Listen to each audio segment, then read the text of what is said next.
your body, I shake it and shift. Big fish in a small pond, Godzilla with a boot on. Ice step into your lawn, turn skyscrapers into croutons. Hit the button going high speed, need a megaphone to announce me. I move through the pygmies in the top pick, gotta pick fleas.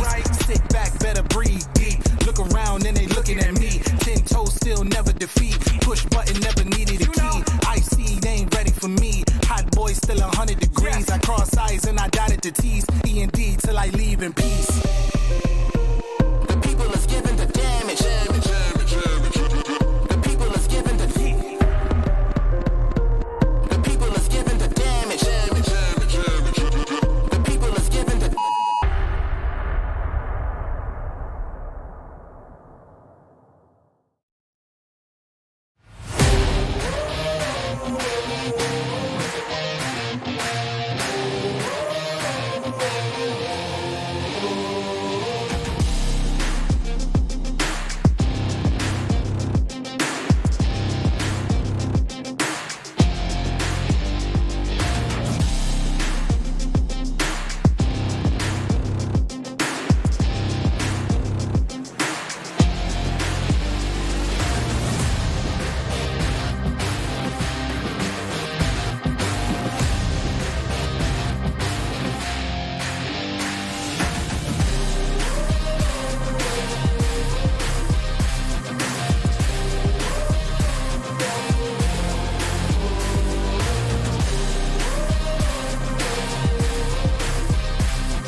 Welcome to Shelby, Ohio.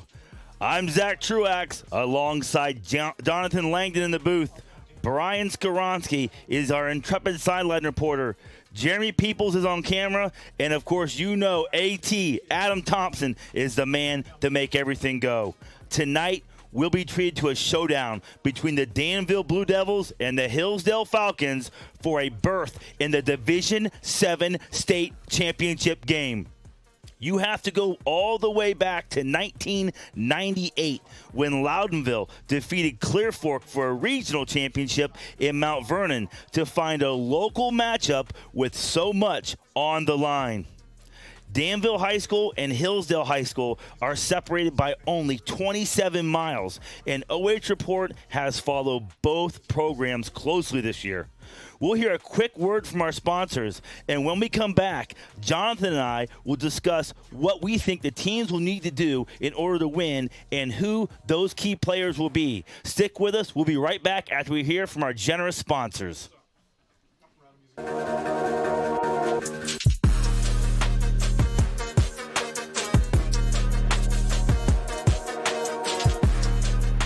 At Knox Community Hospital, your primary care physician is more than someone who delivers your test results, more than someone who writes prescriptions.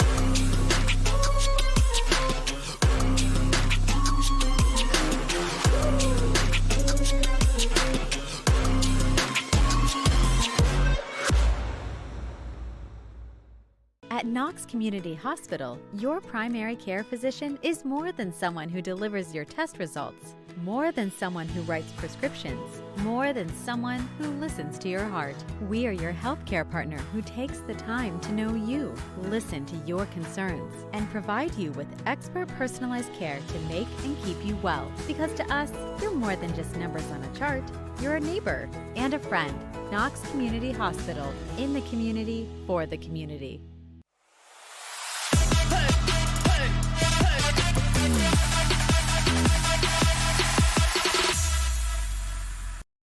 At the Killbuck Savings Bank, you can expect great products and service from a fellow Knox County Chamber member. Now offering premier card processing solutions and services, ensuring the business owners understand their credit card processing fees. We have a wide selection of card processing solutions that provide lower fees, faster payment, additional security, exceptional marketing features, and help to improve your business operations and customer experience.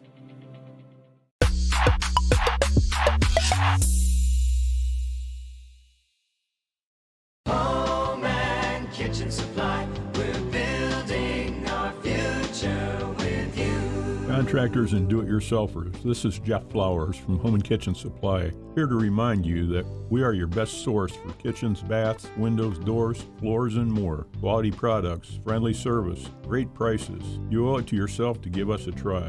You will be glad you did. That's Home and Kitchen Supply, 163 North Diamond Street, downtown Mansfield. We're building our future with you.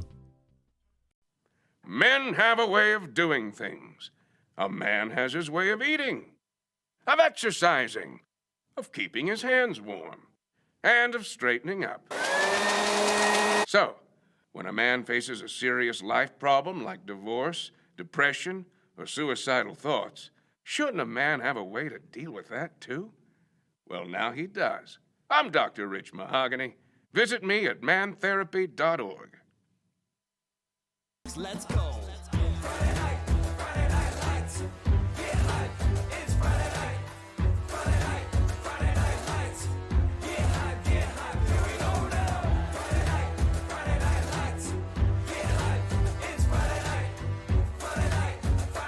Lights. Get hype, here we go now.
great sponsors who allow us to bring you this great football. First, let's start the Hillsdale pregame show brought to you by Sloan Concrete, and we'll start with the away team spotlight. The Hillsdale Falcons are in a new situation tonight. For the first time this postseason, they will be the visiting team. Hillsdale is coached by Trevor Klein and brings a 13-1 record into tonight's contest. Their only loss was to WCAL powerhouse Norwayne. They've used a very balanced offensive attack to steamroll through the playoffs. Just when teams think they have Hillsdale's offense slowed down, they find new ways to attack you. Jonathon, as you looked over the Hillsdale film, what's your impression there? Yeah, this Hillsdale team can really beat you either way. Running the football, I got to see them a couple of weeks ago, halfway through the season, pretty much against Waynedale. They love to run the football there. They also love to pass it to the receivers, get some yards after the catch. That will be big for Hillsdale if they can get their receivers open and get them around the secondary for Danville. But this team, they've found ways to win, and they found some fun ways to win as well, Zach. Absolutely. Who can forget the miracle in Massillon? And as you start to see the cheerleaders start to do their thing on the field, we're going to take a look at a video here prepared by the OH Report team.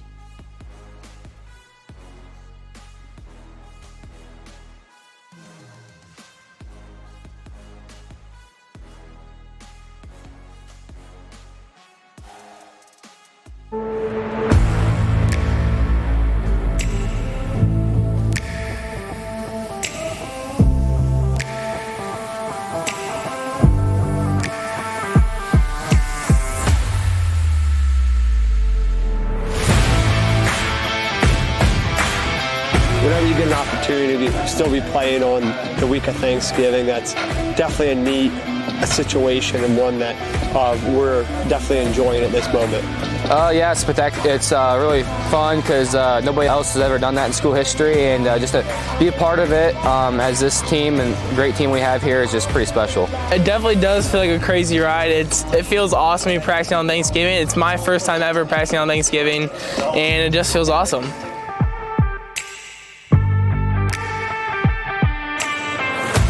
9 straight victories for the Bobcats. They handle Hillsdale tonight on their own turf. A previously undefeated team falls here tonight in a big statement win for the WCAL crown. Outside of that Malvern game, you guys have been pretty dominant so far in the playoffs.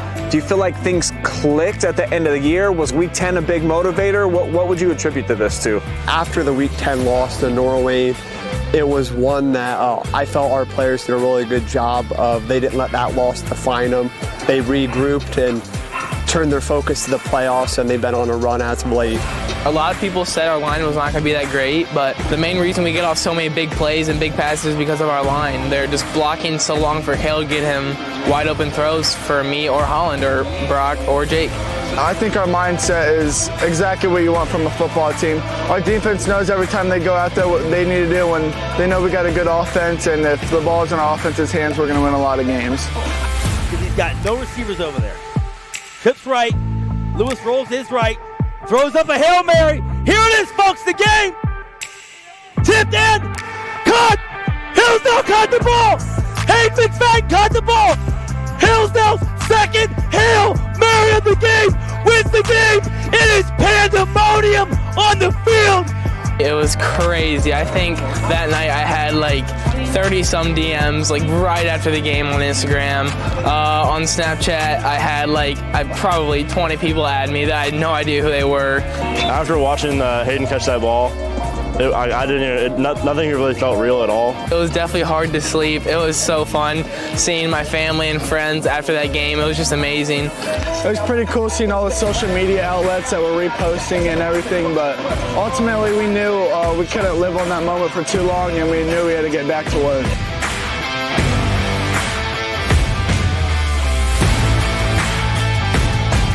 Snap down, kick is away, and it's going to be short.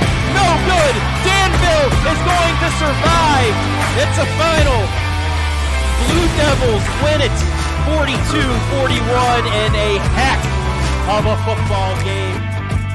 I've been waiting for this game ever since freshman year. We lost to them in the second round, and I've been waiting for this game ever since, and I feel like I'm pretty confident this year. You always want to go up against great programs, and I feel Danville's one of the top small school programs, and get an opportunity to play them again, because the game down at Danville a couple years ago, that's one of the best high school games I've ever been a part of. Obviously, I would have enjoyed that game even more if we were able to come out with a win at the end there, but I think that group that went down there in 2022 has also been a key contributor to our success this year, because they showed our players what it took to put it in the work, because they weren't an extremely talented group, but they were a group that showed up every day and worked hard, and a lot of our players on our team were on that team, and they've seen what it took to perform at a high level, and they've been able to transition that into this year, and it's been a lot of fun. It's a revenge game, obviously, so we're going to get our revenge back for those seniors that, their season ended in 2022, I believe it was. We're making it a state. We're not taking that for granted. I definitely do think we're going to win just from how they play as a team. They mainly just run the ball and they pass sometimes. I think that we stopped Lucas well. We stopped Cuyahoga well, and they both ran the ball a ton. So I think just our inside guys and outside backers are really just going to have to work this week, and I think we'll be able to stop them quite well. Well, we just got to catch them in some coverages, and we just have to break down, because they're probably going to change their coverages a lot with our offense and try to catch us off guard. But we're hoping to get a few big plays, because if they're not in the right coverage, we got to take advantage of that. Brotherhood is our mentality. We want to play one more week for each other. We're going to do whatever we need to do for each other. As a senior, they want to play more games for me.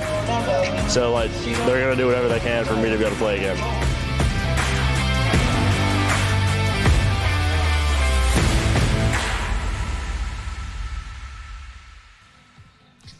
Thanks, guys. I think what's been so special about this team that's been rewriting the record books all season long, most wins in a year, most points scored so far, most rushing yards, is just how young a lot of the skill guys are. When you look at Owen Sloan, just a junior, he's going to be back. He's got all the records right now for rushing. Hayden McFadden, the big play wide receiver, also a record setter this year. But I think it all starts with their quarterback, Kel Lewis, just a sophomore, and the moxie and the command that this youngster has of the huddle when he walks in there. These guys knew when he was a freshman, when he got up to the varsity ranks and he had his opportunity, he was going to make the most of it. So far, so good. Single game records for most yards, most touchdowns, and he continues to be a record setter for this team. I think if number 13 has a big night, look out. The Falcons and that high potent offense just be might. Moving on to Canton.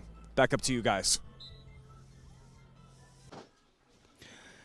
Speaking of that young quarterback, he is in our player spotlight tonight, Kale Lewis. 2,744 passing yards with 33 touchdowns and only 9 interceptions. Kale does his best work from inside the pocket. If Danville can't get pressure on him and force him out of the pocket, he can scan the field and find a wide open receiver. His 3 very capable receivers are all over 6 foot tall and will very consistently win the 50-50 ball. You're exactly right. Kale Lewis, just a sophomore, and you can see the growth that he's going to have these next 2 years, but he's already here in a state Final Four, and it's all because of what you just said, those receivers that have been able to help him out in his first season as the starting quarterback for Hillsdale.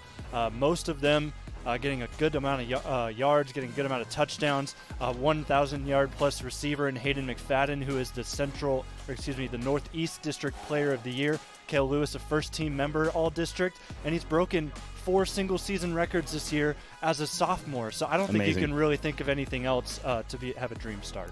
Amazing. And now let's look at the keys to victory here in our Sloan Concrete Hillsdale pregame show. For the Hillsdale Falcons, they will need to stay balanced on offense with the run and the pass and look for the big play when available. And on defense, Jonathon, I think it's pretty simple for Hillsdale. Stop the run, because Danville's running attack is as dynamic as Hillsdale's passing attack. And that's going to be important because it's not just one player, it's not just 2, it's 7, 8 guys in the Danville offense that are going to get the football on running plays. So you got to keep an eye on pretty much everybody. Their misdirection is some of the best that Hillsdale will see this season, and fit rightfully so here in the Final Four.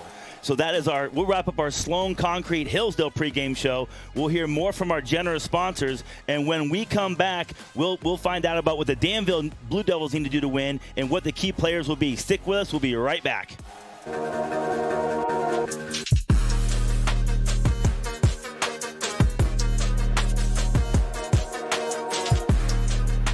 At Knox Community Hospital, your primary care physician is more than someone who delivers your test results, more than someone who writes prescriptions, more than someone who listens to your heart.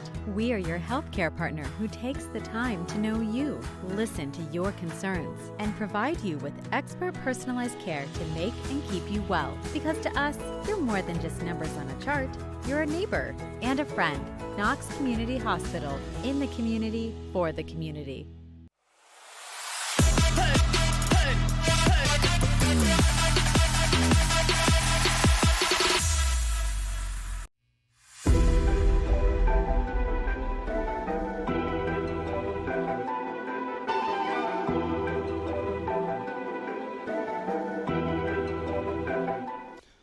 Welcome back, folks, and now we start the Danville pregame show, brought to you by Valier TV. The Danville Blue Devils bring a record of 12-2 into this game. Their two losses were to Hopewell Loudon and Northmore. Those two schools combined for a 26-1 record, and Northmore is also playing tonight for a berth in the state championship game. Danville has been rolling in this postseason, outscoring their first four opponents by a combined 200-14.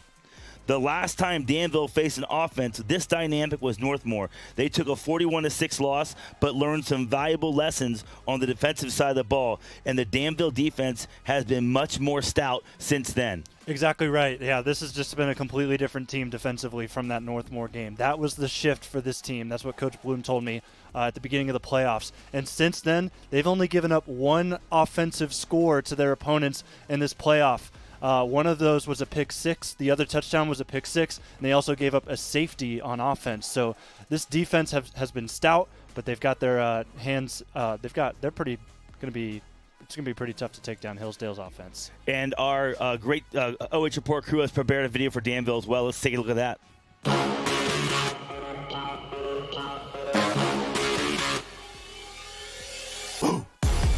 You know, what made this group special is, start off 3-2, didn't play well in a few of those games.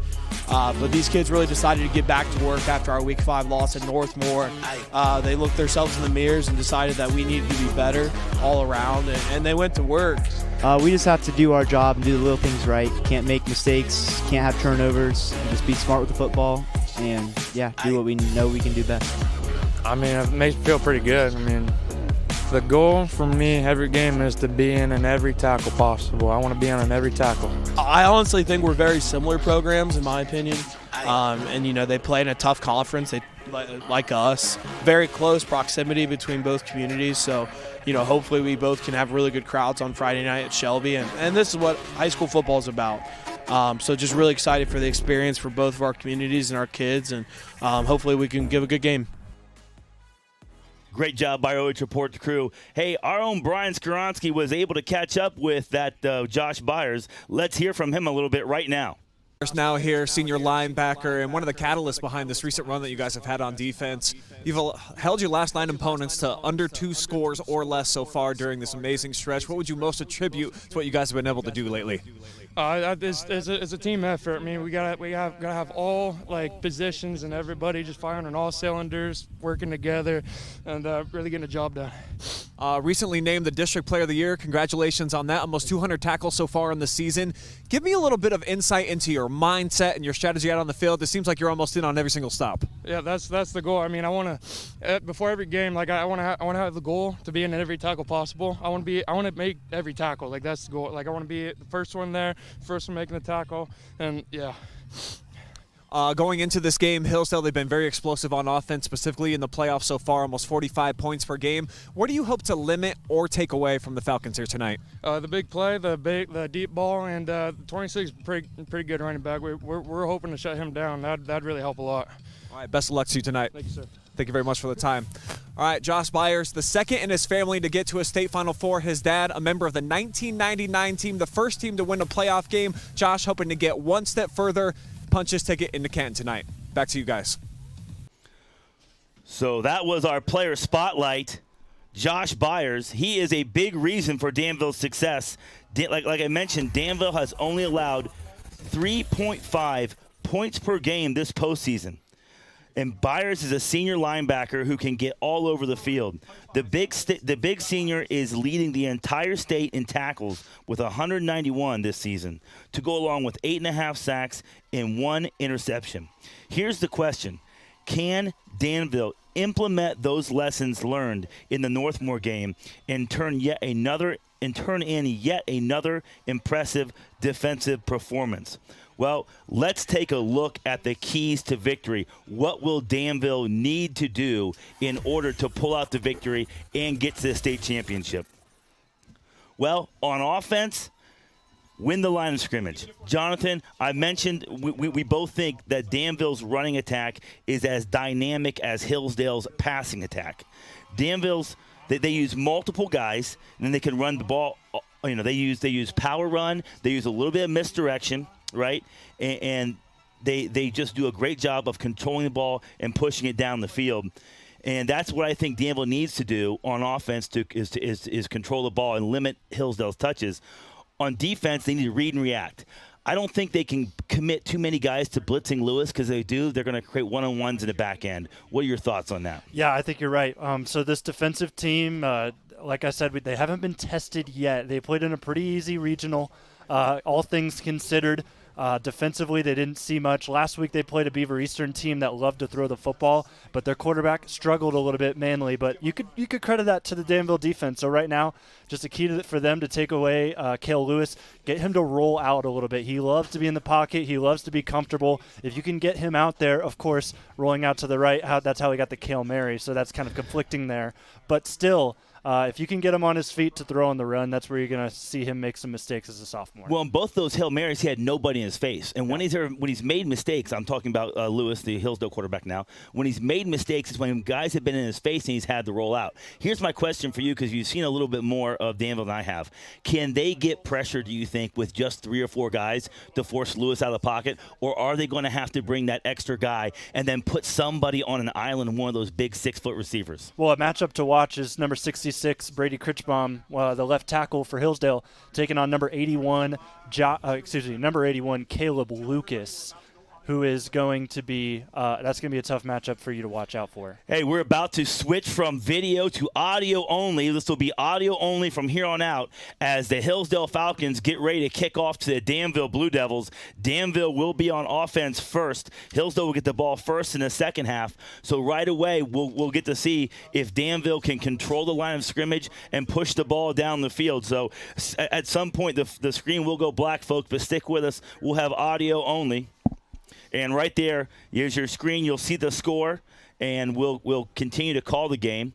Hillsdale is set to kick off. That's Hayden McFadden towing the ball up for the Falcons. Who do you got deep back for for Danville? Wes Jonathon? Payne and looks like Cyren Wallace. Those would be the returns, but they go to the second level. Josh Byers here. Short kickoff, fielded by the Danville Blue Devils. Takes it out to about the 36-yard line. So Danville on offense first with a good return after a short high kickoff. Hillsdale covers decently, but Danville with pretty good field position. And we're going to see Jacob Hackman, the quarterback for this Danville team. He has had quite the postseason. 8 touchdowns in the playoffs, 6 of them through the ground, 2 of them through the air, but those were in the first 2 weeks. We haven't seen him throw the football necessarily well. He had 2 interceptions last week against Beaver Eastern. Hackman brings him to the line of scrimmage, 2 wide receivers, one single setback. Receiver in motion now. Hackman gets the handoff up the middle. That's number 22, Aidan Burke. He pushes the ball ahead for about a 3-yard gain. They'll be on the right hash here for second down. That's Aidan Burke right there. That's who we call Boom if you're a Danville fan. They've got Boom, they've got Zoom. That's Cyren Wallace is the Zoom portion. We'll see him a little bit later, and that's the 2-back system that this Danville team has. Hackman bringing to the line of scrimmage. Now 2 receivers set to the left, ball on the right hash. Running back in the sidecar, H-back in motion. Danville likes to run behind that H-back. Handoff up the middle, but stopped right away into the teeth. He pushes forward. Burke pushes ahead. It looked like Danville had Burke stopped for a short gain, but he pushed ahead for a gain of about 7 more yards. sets up a third and very manageable. This is exactly what Danville wanted to do, and that is the first time I've seen Hillsdale's stout defensive line get pushed back at the point of attack. Yeah, this Danville team has some of the best blockers you'll see in Division 7, and it's not just the offensive line. Those receivers as well will help you out, and also on that last play, Caleb Lucas, the tight end, he was the one that really helped push Aidan Burke ahead. Here's 3rd down and 1. Hackman under center, backs in the eye. Hand off to Burke again, and he plows ahead. Boy, if he could have kept his feet, he could have made some big yardage there. But Burke off the left side from the tailback spot of a power I formation. Yeah, sitting on the left hash now, just getting into Hillsdale territory. So this Danville team, we talked about it, their running game is spectacular. They've ran it 3 times. They've gotten 3 yards on the first one, 6 yards on the next, and then a 3rd down. It's actually 4 times now after that 1st down. 1st and 10 from the 49-yard line, ball in the left hash. Hackman under center, 2 receivers, one to his right, one to his left, single back in the backfield. That looks like Cyren Wallace in the backfield.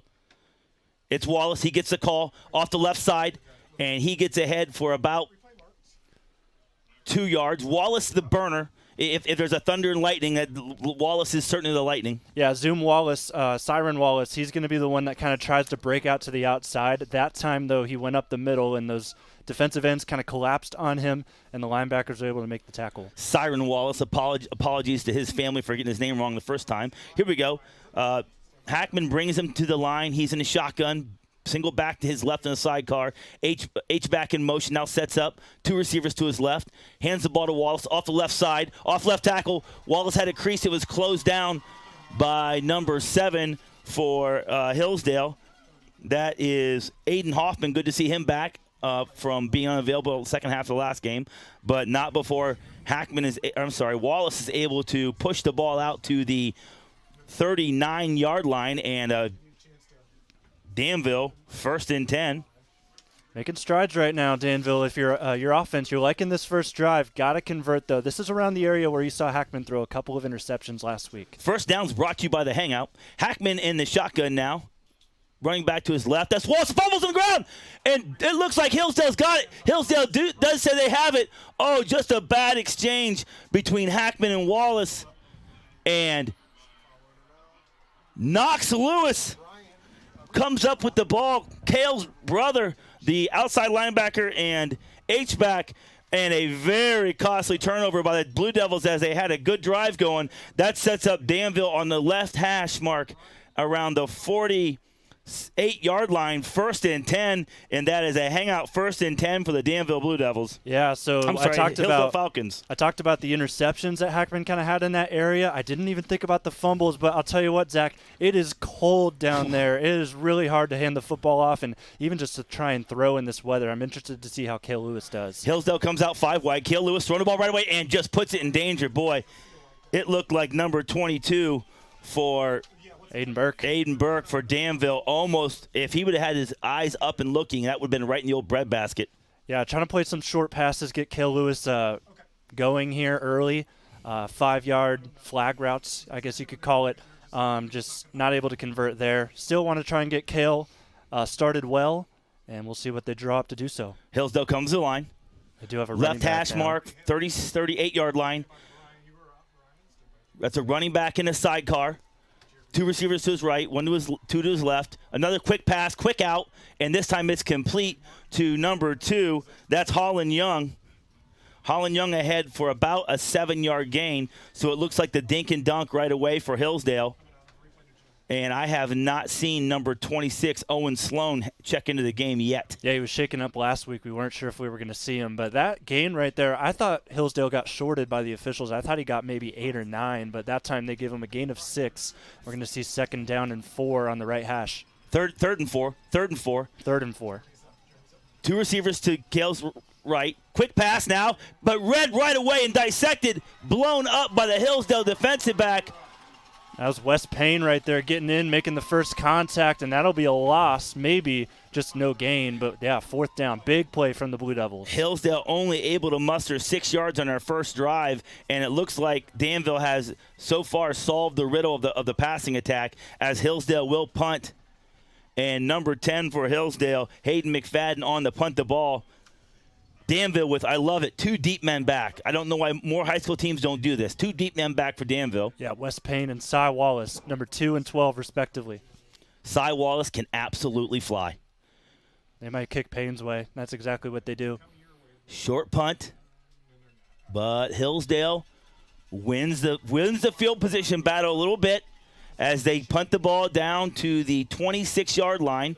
So Danville starts off a little deeper this time. 1st and 10 from the 26-yard line on the right hash. Now, I think the game plan for Hillsdale, defensively and even on special teams, do not let Cyren Wallace touch the football today. As little as he can touch the football, that's a good job from Hillsdale. So punt team comes out. They don't go Cyren's way. They go to Payne instead. They kick it a little short. They don't return it anyways. Hackman takes a snap from the shotgun, hand off the left side. That looked like number is 22. That was Aidan Burke, again, the big senior with the ball, and he just gets 1 yard. So Hillsdale tightening up the defense a little bit this time. The first 3 run plays that Danville ran all went for positive yards. Yeah, Aidan Burke loves to break the first tackle. That time he wasn't able to. Hillsdale committing more men in line of scrimmage, only 1 safety setback, 2 receivers to the left from the H-back to the left, handoff, running left. That's Burke. He's got the corner. He gets a crease down the sideline, and Burke ahead for a hangout. 1st and 10, first down. Just when you thought Hillsdale had it figured out, Burke bounces off the left side on a run play that looks exactly like what Hillsdale runs. Yeah, exactly. And these teams are so similar in that aspect that they'll run plays that almost look identical to each other. But that right there, Aidan Burke on a play that you usually see Cyren Wallace make where he breaks to the outside, he's the one to get to the first down past the 40 of Danville. 1st and 10 for Danville on the left hash, 41-yard line. Hackman takes a handoff.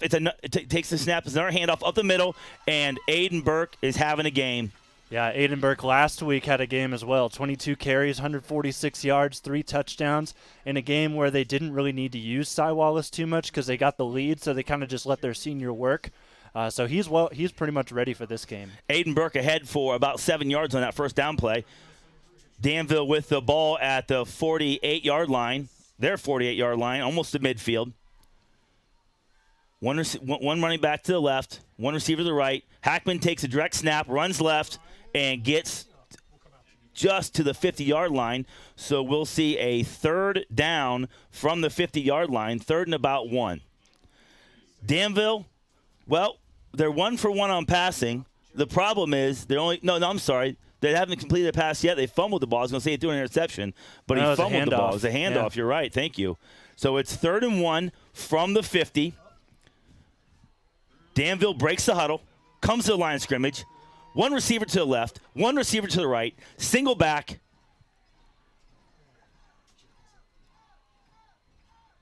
Handoff up the middle. Burke bangs ahead. And on a second effort, they looked like it had him stopped again. They knocked him back, but Burke does not go down. He takes the ball out to the 45-yard line of Hillsdale, and that is a hangout, 1st and 10 for the Danville Blue Devils on the 45-yard line, the left side. Boom, Burke. I don't know what else you want me to tell you because this guy just bounces off tacklers like no one that you see play in Division 7. This guy is a unit. 2 receivers to the right. Hackman in the gun now. H-back in motion. Running back set to his left. Hack gets the snap, hands off. That's Cy Wallace off the right side. He hits the 2nd gear. He hits the 3rd gear, and he is out for another 1st and 10. 11-yard run on a first down goes across the field. Do you see the vision now? You send in Aidan Burke for 4 or 5 carries. He plows ahead, tires up that defensive line. Everyone bunches in to try and help out. Then they bring in Cy Wallace. He breaks it to the outside. That is the momentum. That's the pattern we've seen all postseason long from these Blue Devils, and it works pretty much on anyone they play against. Kind of a thunder and lightning combination there. 1st and 10 for the Danville Blue Devils. Two receivers to the left, H-back to the left, running back to the left. Hackman gets the ball. He rolls to his left, throws the ball in the air, and that is complete to number 14. That is Levi Furray. He's a senior, and he's ahead for a hangout 1st and 10. Yeah, he didn't have a catch last week, just 2 carries for 8 yards. But Levi Foray, he's been a big piece to what Jacob Hackman likes to do, rolling out to his left or right. He had a big touchdown pass to him against Bridgeport, I believe it was, one of the first 2 weeks of the playoffs. But that connection is something that you like to see early. Foray ahead for a 15-yard gain, makes it 1st and 10 from about the 22-yard line. Hackman under center now. Receiver right, receiver left, single running back set behind him. Receiver in motion now, left to right. Pitch, it's a jet sweep, number 11. Aidan Mickley. Aidan Mickley trying to find a corner. Hillsdale strings it out, but Mickley able to push ahead. Breaks ball a tackle. Came out. I think the ball came out. Yeah, it looks like they'll ball call came him down. out, but number 11, Mickley, is able to retain possession. There he is trying to. Hill does a great job springing it out. Oh, great block by number 12, Cyren Wallace, to get his guy in the ground. Looked like he kind of got the ball. He kind of came down with the ball, and it came out as he went down. So no fumble.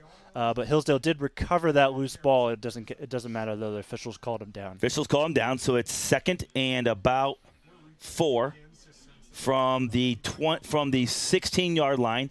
Danville threatening to score now. All runs, 1 pass. One receiver right, 1 receiver left. Handoff up the middle. That's Burke again. And he's ahead. Runs over a Hillsdale tackler, and he is down to the 4-yard line. Aidan Burke is just chewing up the yardage. Hillsdale has not found an answer yet as Danville pushes the ball down the field with a very physical running attack. And we said the keys to victory, control the line of scrimmage. They are certainly doing that as they have a 1st and goal from the 4-yard line. And you got to give credit where credit's due. That secondary, I think it was even a linebacker there that was able to get Burke down just before the end zone. So this will be 1st and goal at the 4 in the middle of the field. 1st and goal. A super power eye, 3 backs behind Hackman. Pitch, that's Cyren Wallace, gets the corner, and he is drugged down right at the 1-yard line.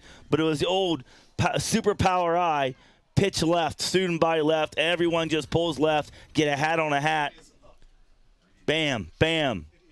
Good blocking by the Danville Blue Devils, and Hillsdale just closes it down, but not before Cyren Wallace can advance the ball to the 1-yard line, making it 2nd and goal from the 1 on the left hash. This is where Danville likes to get crafty. There may be some trickery going on here, 2nd down and 1. My trickery would be run it right up the middle. That would be my trickery. And they do hand it to Cyren Wallace, and he's ahead for a touchdown. And that puts the Danville Blue Devils up 6-0. PAT ensuing. Very impressive drive from Danville, starting at about their 26-yard line. So you're going to see, well, not right now, but when you watch this back later tonight, Josh Byers, the lead blocker in this super power eye. Aidan Burke helped out as well. Both of them got solid blocks, and Cyren Wallace was able to waltz in and got taken down right after he crossed red grass. So that puts Danville up 6-0. We'll see. We'll take a break as soon as this PAT is complete. It's a go for 2. Danville doesn't kick extra points. Okay, so it's an interesting wrinkle because Hillsdale's kicker is just about as automatic as you can get. They have a kicker in Caleb Lucas, but he's only kicked 1 PAT. He made it, though, but they don't really go to him. Hackman hand off to, it looked like Burke, and he is stopped short. And so that is a very costly 1 point. But when we come back, Danville kicks off to Hillsdale. Stick with us. We'll be right back. At the Killbuck Savings Bank, you can expect great products and service from a fellow Knox County Chamber member. Now offering premier card processing solutions and services, ensuring the business owners understand their credit card processing fees. We have a wide selection of card processing solutions that provide lower fees, faster payment, additional security, exceptional marketing features, and help to improve your business operations and customer experience.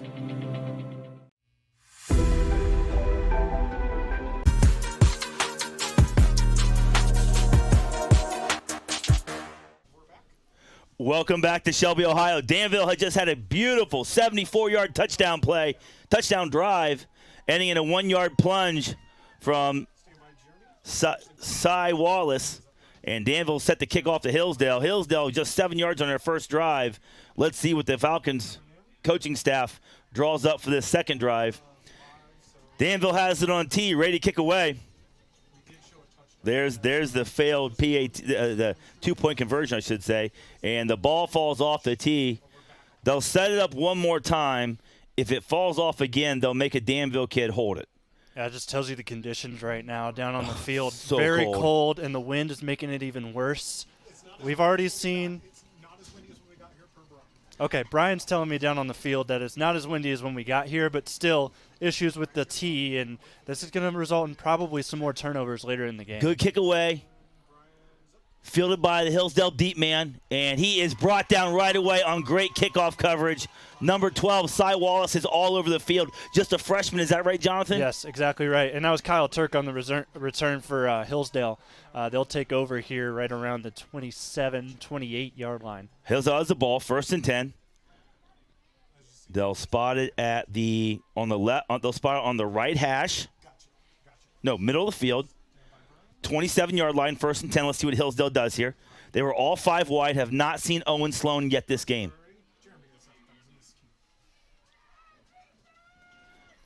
Two receivers to Lewis's right, 2 to his left, 1 back in the backfield. Handoff up the middle.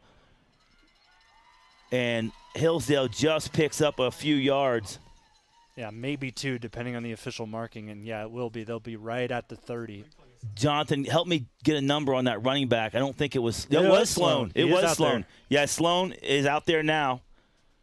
But you got to wonder what percentage he's at health-wise. Is he at 100%? Because we didn't see him at all in that first drive, so likely not. But it's a Final Four game. He's going to be out there regardless of how he's feeling. 2nd and we'll call it 8. Middle of the field. 2 receivers right, 2 receivers left. Lewis in the shotgun. Back, surveying. There he's got a man, Kyle Turk. And no interference called. They'll call it good defense by Chris Mosier. And Chris Mosier is one of those guys that has really started to get involved here in the postseason. Just a sophomore for him. It's a close call. Mosier definitely wasn't looking at the football, but Cale Lewis threw it a little bit to the right, and maybe it was deemed uncatchable. I think a better pass, and that gets the flag. 3rd and 8. Hillsdale desperately needing a first down here already, it feels like. 2 minutes, 14 seconds to go in this first quarter. Danville 6, Hillsdale nothing. 2 receivers right, 2 receivers left. That's Sloan in the sidecar to Lewis. Sloan blocks. Lewis is back deep, and he's got number 2. Holland Young. No, I'm sorry. Yes, Holland Young ahead, and Young fights for more yardage on a great pitching catch from Lewis to Young ahead for a first down. And that's a great job by Cale Lewis just to get this football out, because Caleb Lucas, number 81 in blue for Danville, was getting to him. They were bringing Danville. We talked about, can Danville get pressure without bringing an extra guy? They brought an extra guy there, and Hillsdale blocked it beautifully. So Hillsdale now on the drive with the ball at the 50-yard line, middle of the field. Want to thank all 800-plus listeners right now. We appreciate you tuning in, and it looks like I didn't see who called timeout. Let's check the scoreboard. I didn't catch the call timeout. We'll keep it here during this timeout. So, Jonathan, vintage Danville drive there on the second drive, 76 yards, all runs, 1 pass, just enough to keep you honest. Hillsdale now comes out, and they've got the toughest first down of the game. Is the first down. Yeah, Hillsdale's exactly right. picked it up now, and they've caught the ball. They're getting used to the cold. What do you see from Danville's defense right now? You talked about those adjustments. Is it more of a zone scheme, or are they manning up more? They were manning up on that one pass where Lewis was just off with his receiver, and we thought there may have been a pass interference. That was mostly man, but it looks like the secondary, they're kind of just playing a 2-deep safety look for the most part, and they're kind of just patrolling everything and then letting the man up from there. But it's interesting to see them kind of play man here, especially with the height disadvantage that Danville has with Hillsdale. So just seeing this, I don't know how Danville's going to be able to hold it up. That second level, these linebackers are going to really have to help up the middle, because that's where that pass completion was to Holland Young to get that long first down. It looks like both teams, the scoreboard is still showing timeouts left as 3 apiece. So I'm not sure why the game's been stopped, but the game's been stopped for some reason. And we're keeping it right here as both coaching staffs are talking to their players. And really probably the worst thing that could have the worst thing that possibly could have happened to Hillsdale right there, because they had just grabbed some momentum and had their first really nice positive play of the game. So, like I said, we're keeping it here as we try and decipher what's going on the field, why we've stopped. Hillsdale has the ball at the 50-yard line with the ball set in the middle of the field. It's a hangout, 1st and 10. Yeah, everyone's kind of just standing around right now. Cale Lewis is throwing, just keeping himself warm at the moment. And it looks like what I've just been told by our producer, Adam Thompson, this is a TV timeout. Beautiful. Which is something we don't usually get. We don't usually deal with those, so we're learning on the fly here with OH Report with this TV timeout. So if you're not familiar with the reason we may be an audio cast right now with the OH Report is that we are here allowed to bring you audio of this game live, but there are other people here, Spectrum mainly here, that is going to be bringing you live coverage. They do have it behind a $10 paywall for you to watch this broadcast live, but we will have this broadcast when the game is over, restreamed around 10 o'clock is kind of what we've been advertising all week. Very good. Thank you, Jonathan, for that explanation. 1st and 10 for Hillsdale. Lewis in the shotgun, Sloan in the sidecar to the right, 2 receivers to the right, H-back to the left. This is where they like to run off the left side behind that H-back. And fake to give to Sloan, throw to McFadden, short pass, and he skips ahead for about a 2-yard gain, trying to make defenders miss, can't quite do it, but is able to pick up a nice little chunk on 1st down. He gets about 4 yards to make it 2nd and 6. So just a short screen pass, and McFadden all season long has done a fantastic job getting yards after the catch, but Danville knows that. They're ready for that. They had 4 or 5 guys ready to collapse on him. So Hayden McFadden, number 10 in white, there are going to be a ton of Blue Devils keeping an eye on him. Lewis in the shotgun, Sloan to his right, fake, give to Sloan.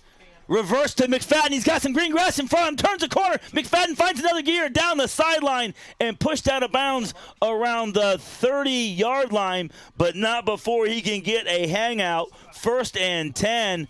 Beautiful concept by Hillsdale there. Everybody went with Sloan. Great self-scouting. Sloan flips to McFadden. McFadden gets down the sideline, gets the ball to the 32-yard line. And how about Cale Lewis, the lead blocker there on that play with the reverse? He's able to get a block and give some extra yards to his ball carrier, and now we sit on the right hash.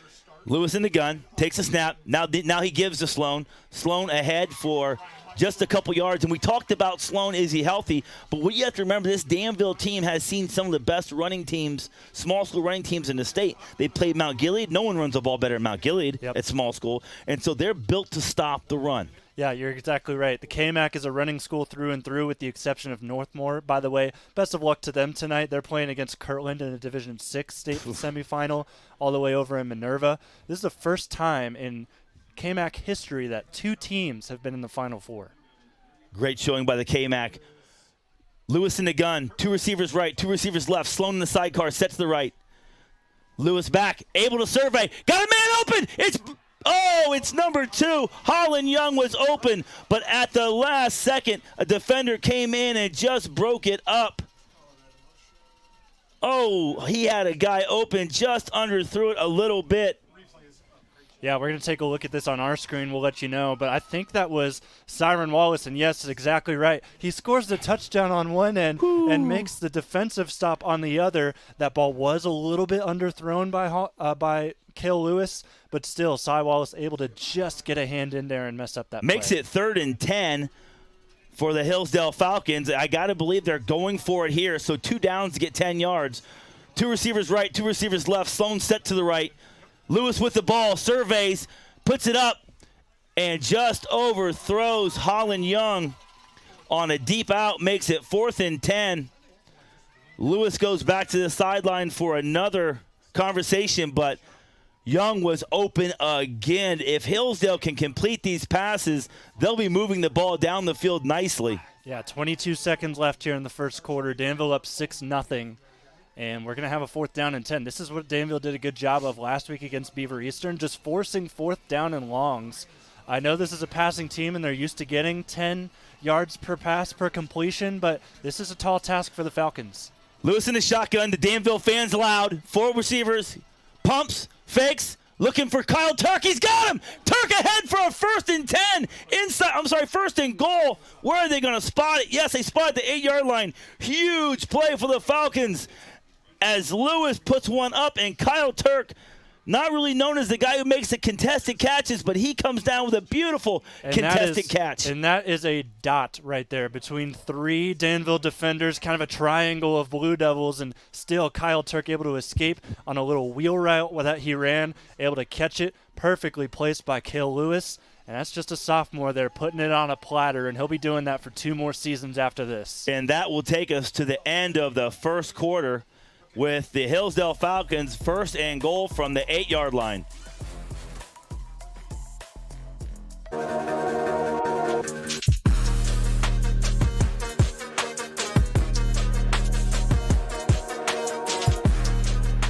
At Knox Community Hospital, your primary care physician is more than someone who delivers your test results, more than someone who writes prescriptions, more than someone who listens to your heart. We are your healthcare partner who takes the time to know you, listen to your concerns, and provide you with expert personalized care to make and keep you well. Because to us, you're more than just numbers on a chart. You're a neighbor and a friend. Knox Community Hospital, in the community, for the community.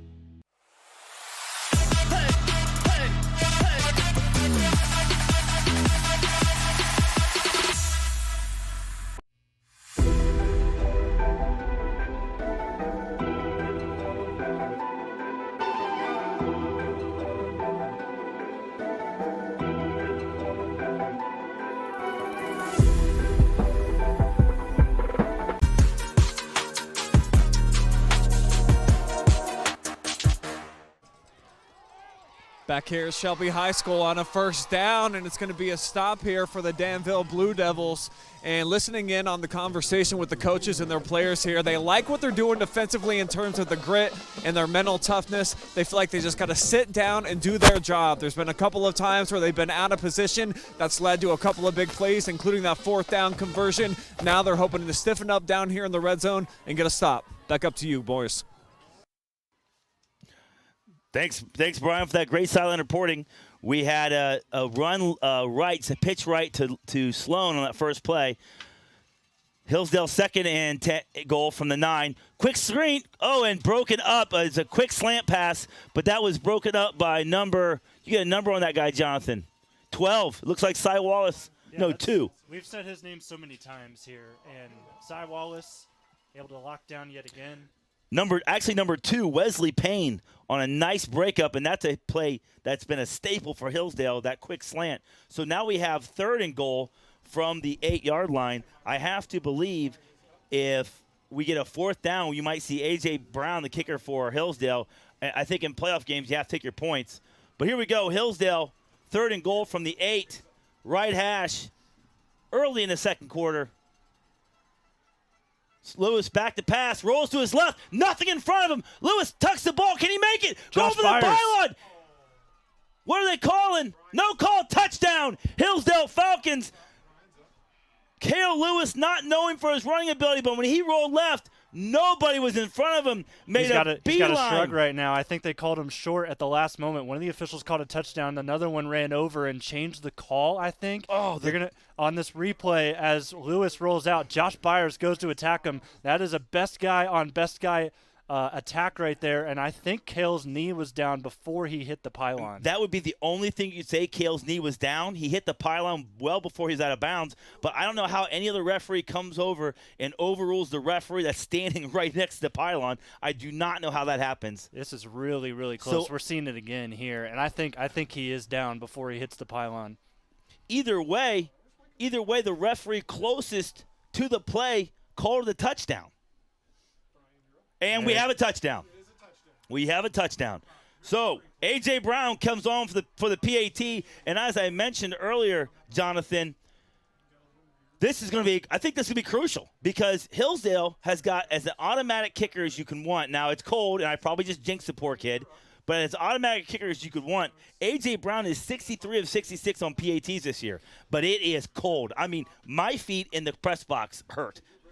So when we come back after this PAT attempt, we'll take a break. We'll come back, but let's see if A.J. Brown can put the Hillsdale Falcons up 7-6 with 11 minutes 6 seconds to go in the second quarter. And it is blocked. What we talk about, it's cold, and a Danville defender able to get through and block it. Looks like Cyren Wallace again. Hey, we'll take a break. When we come back, Hillsdale kicks off 6-6. At the Killbuck Savings Bank, you can expect great products and service from a fellow Knox County Chamber member. Now offering premier card processing solutions and services, ensuring the business owners understand their credit card processing fees. We have a wide selection of card processing solutions that provide lower fees, faster payment, additional security, exceptional marketing features, and help to improve your business operations and customer experience.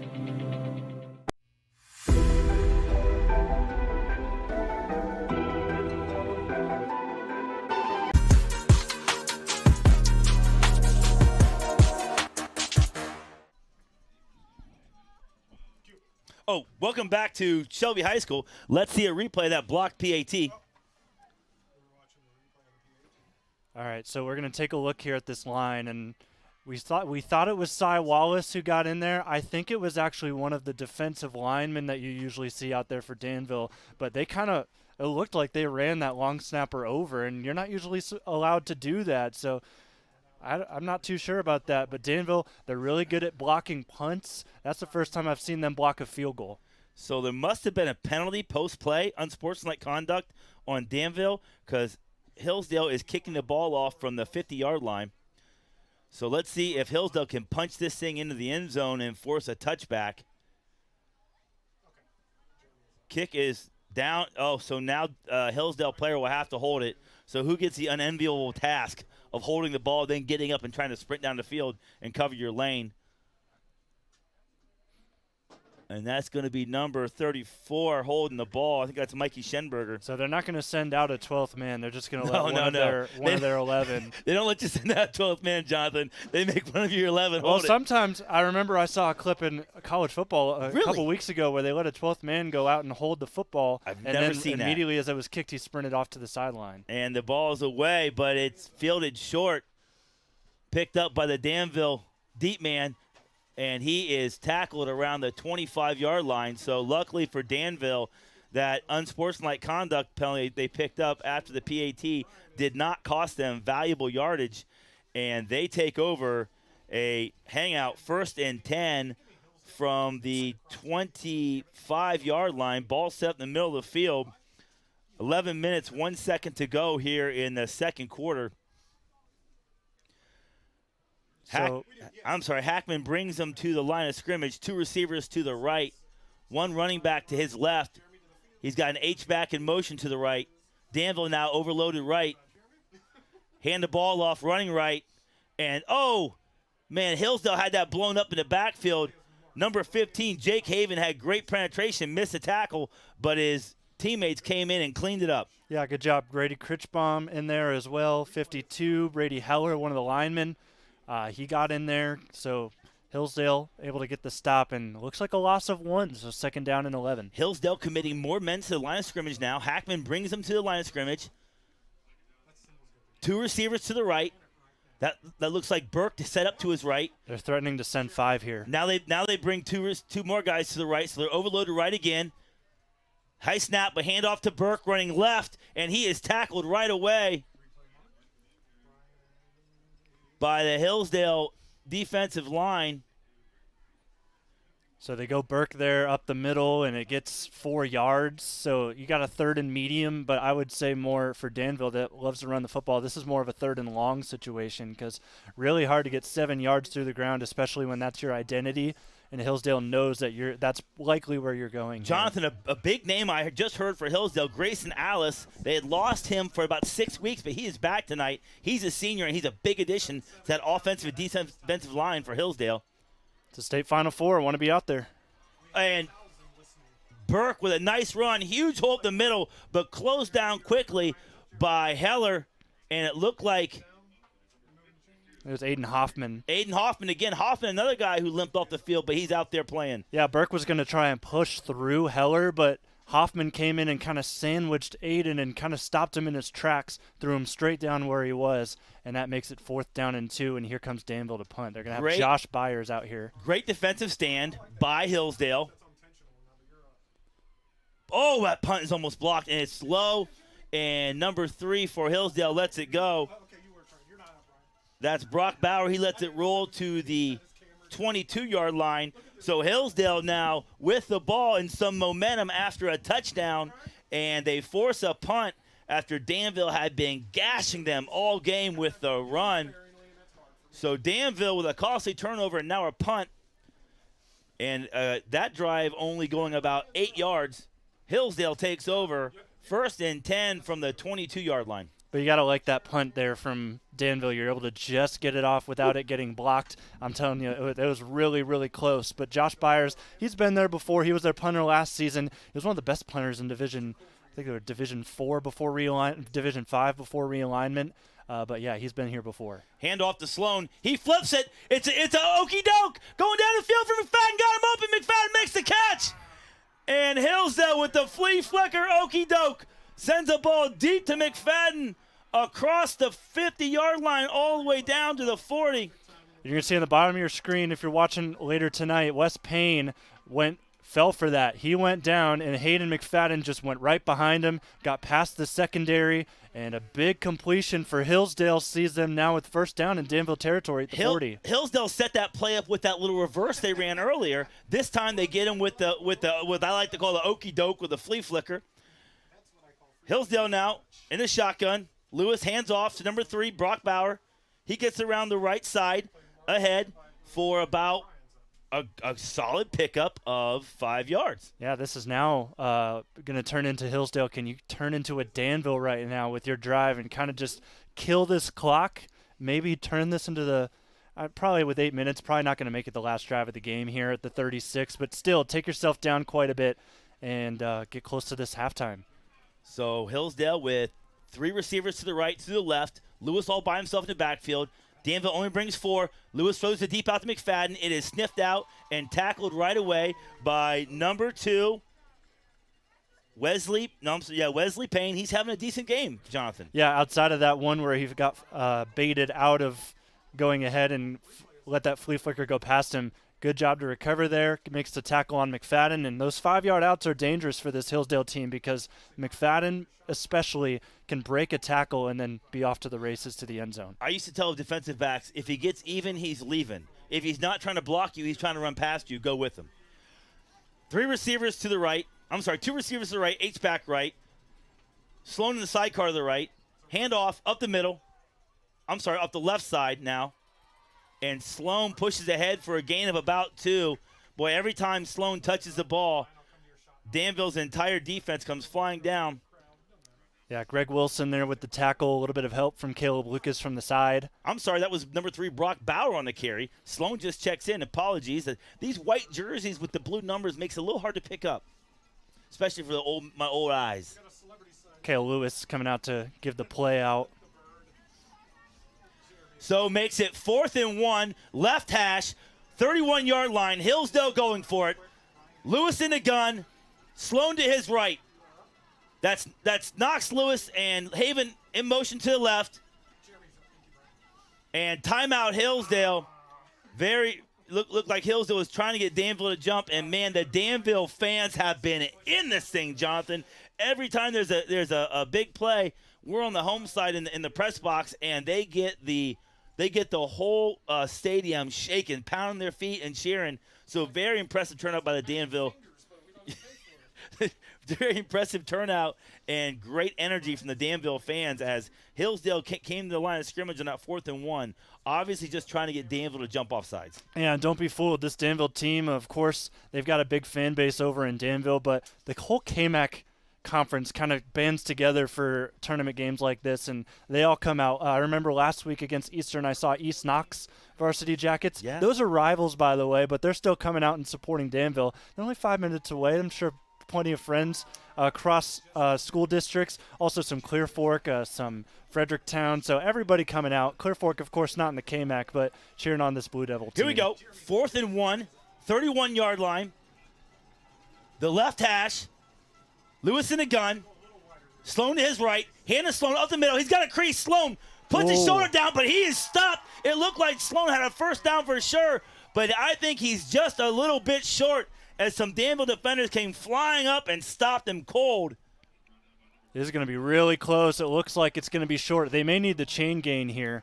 And they're calling it 1st and 10. Turnover on downs for Danville. So Danville takes over just on the right side of the 30-yard line. Hillsdale moving right to left on your radio dial, so to speak. Yeah, so Owen Sloan's going to get the handoff. He'll go to the left, but right there to sandwich him, Cyren Wallace, and I think Wes Payne got in there as well. Those two have been phenomenal all night. Cyren on both ends, Wes Payne especially on that last drive. 1st and 10, Danville. Hackman brings the line of scrimmage. He's under center. Receiver right, receiver left. That's Cy Wallace in the backfield. Receiver in motion.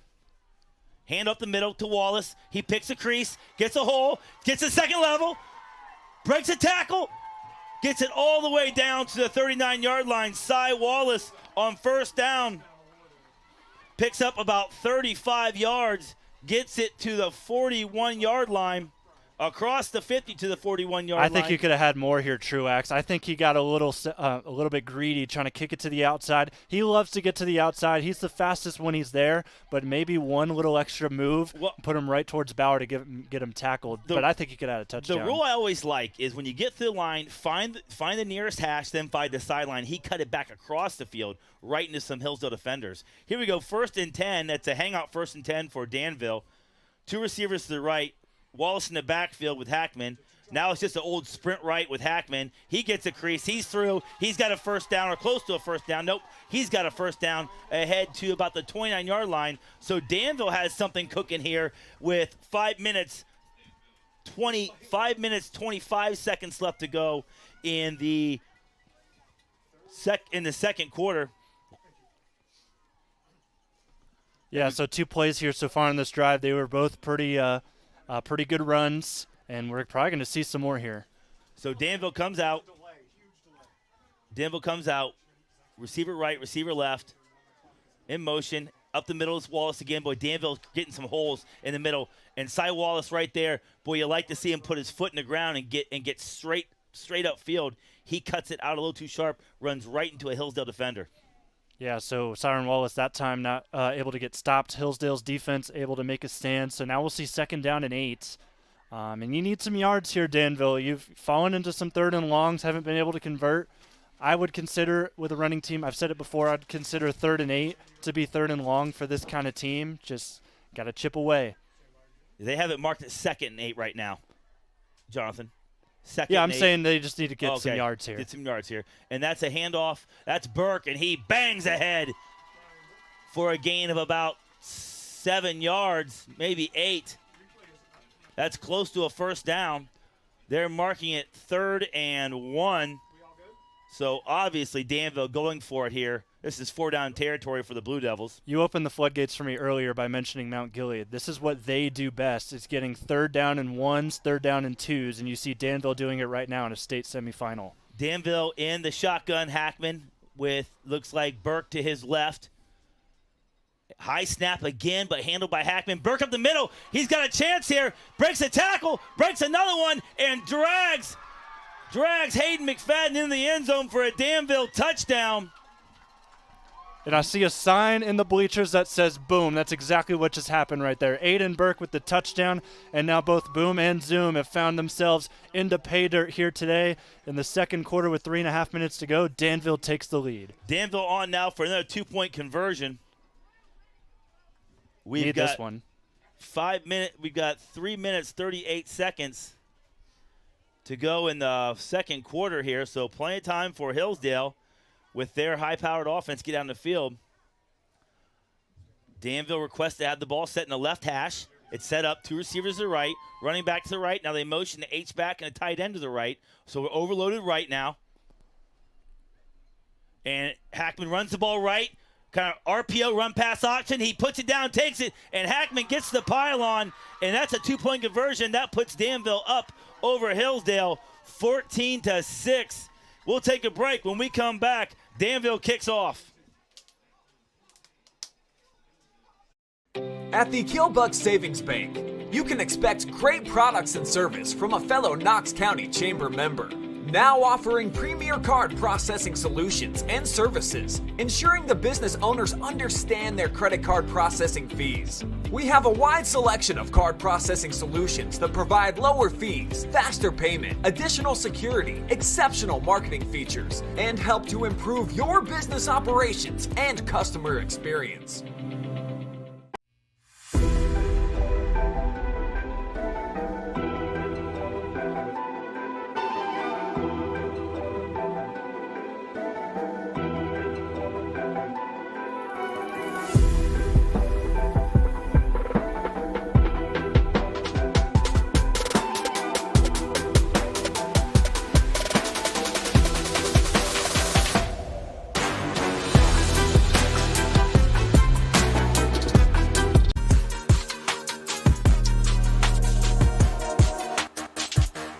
Danville kicking off the Hillsdale here. And the kick is away. Short kick fielded easily by Knox Lewis. And he has become adept to fielding onside kicks. That's his second or third one he's fielded this year. Yeah, Danville likes to try some onside kicks. And I don't know how I feel about it, especially right there, kind of going to the right of where Caleb Lucas was. And hold on, Zach. So a couple of weeks ago, Caleb Lucas had a Pat McAfee onside kick, kicked it right in front of him, caught it right at the 50-yard line, and recovered it for Danville. Maybe that's what he was trying to do, just went wayward to the right. Lewis in the gun, running back to his right, three receivers to his right in a bunch formation. That's the first I've seen that out of Hillsdale. Lewis with the ball, quick out. Oh, he had Haven wide open, but chose to go with, it looks like, Holland Young on the reception for a gain of 5, but, man, he had number 15, Jake Haven, wide open. Yeah, and he probably could have gotten some extra yards, maybe even the first down, just using the outside. I understand your point, but with 3 minutes, 15 seconds to go in the half, I don't want to give a team who can make chunk yards plays a short field to score. Exactly right. 3 minutes left to go. This is dangerous territory, especially with the Falcons on the ball.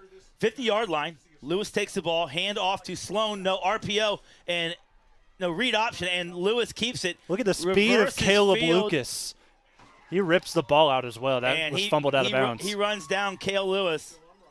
Caleb Lucas coming across the field runs down Cale Lewis for a gain of 0. Hillsdale had that little read option snuffed out and makes it 3rd and about 6. 3rd and 6 from the 50-yard line. Ball set on the left hash. 2 minutes, 50 seconds to go in the second quarter. And I've got to believe, once again, I don't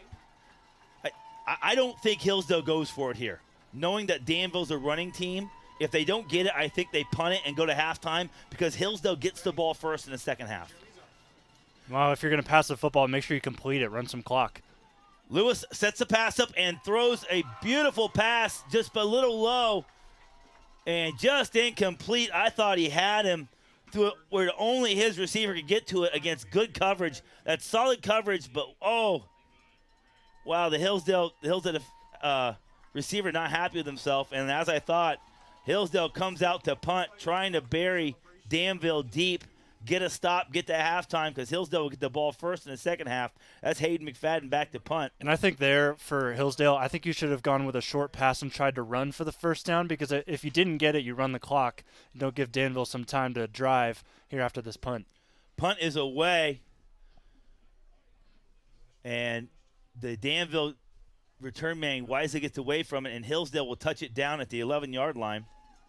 So with 2 minutes, 35 seconds to go in the first half, Danville takes over the ball, but they've had some chunk plays of their own, Jonathan, on the run game, so you could easily see Danville getting down and getting a very important touchdown here. If they can score here, make it a 2-possession game, even with Hillsdale getting the ball first and second half.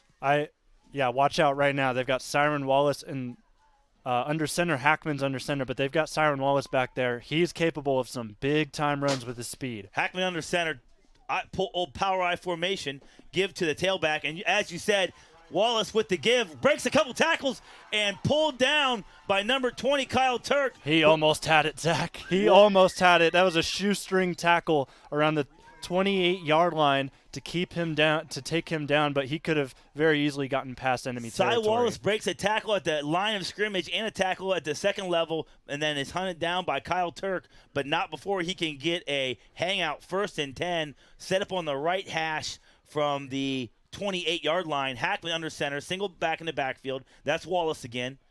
Receiver in motion. Toss to the receiver, and that is sniffed out quickly by Hillsdale, but we have a flag. I think this might go on 54. Owen Gronberg might have held downfield.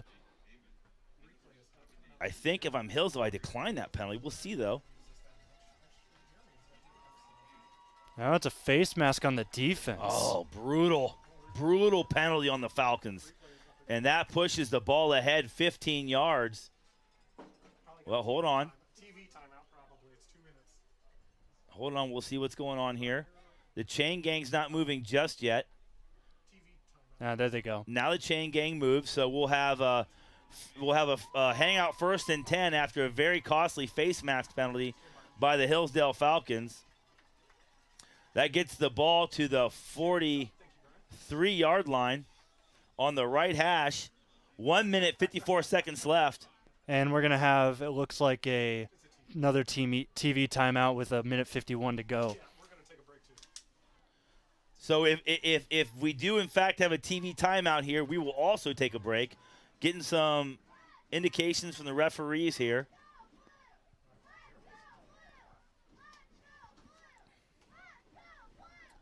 See, it's the wild, wild west out here because we don't know what's going on because we had a TV timeout in the first quarter. And no TV timeout. We're in the same point right now, and there is no TV timeout. So we're just going to keep on turning. They reset the play clock. Hackman in the gun, 2 receivers to his left, a wing back, an H-back to his right. Burke in the sidecar to his left. Wallace in motion. Give to Wallace off the left side. Look at these wide receiver blockers. Blocking downfield. Wallace breaks a tackle and drags a carry, breaks another tackle, and advances the ball all the way down to the, it looks like, 18-yard line of Hillsdale.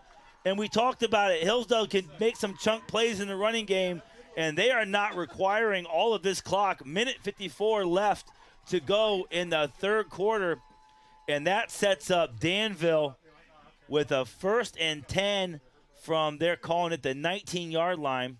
And, Zach, we talked on the phone yesterday, and I told you about these receivers for Danville, and they're just as good at blocking as they are at catching the football. And down the field, they were the ones that really helped Cyren break out for that long gain. Credit to the receivers for the blocking game. And I'm seeing it right now on a replay screen. It looks like Caleb Lucas led the way, also Payne on the far side. Good job by Danville as now we take that TV timeout. So stick with us. After this TV timeout, we'll be right back.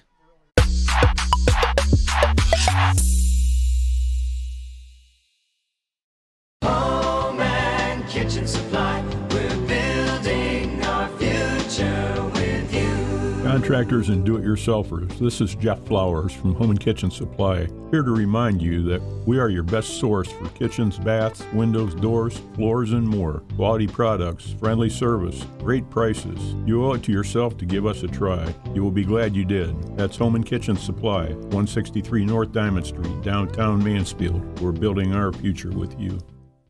And that looks like Cy Wallace again, and he gets Danville to the 10-yard line.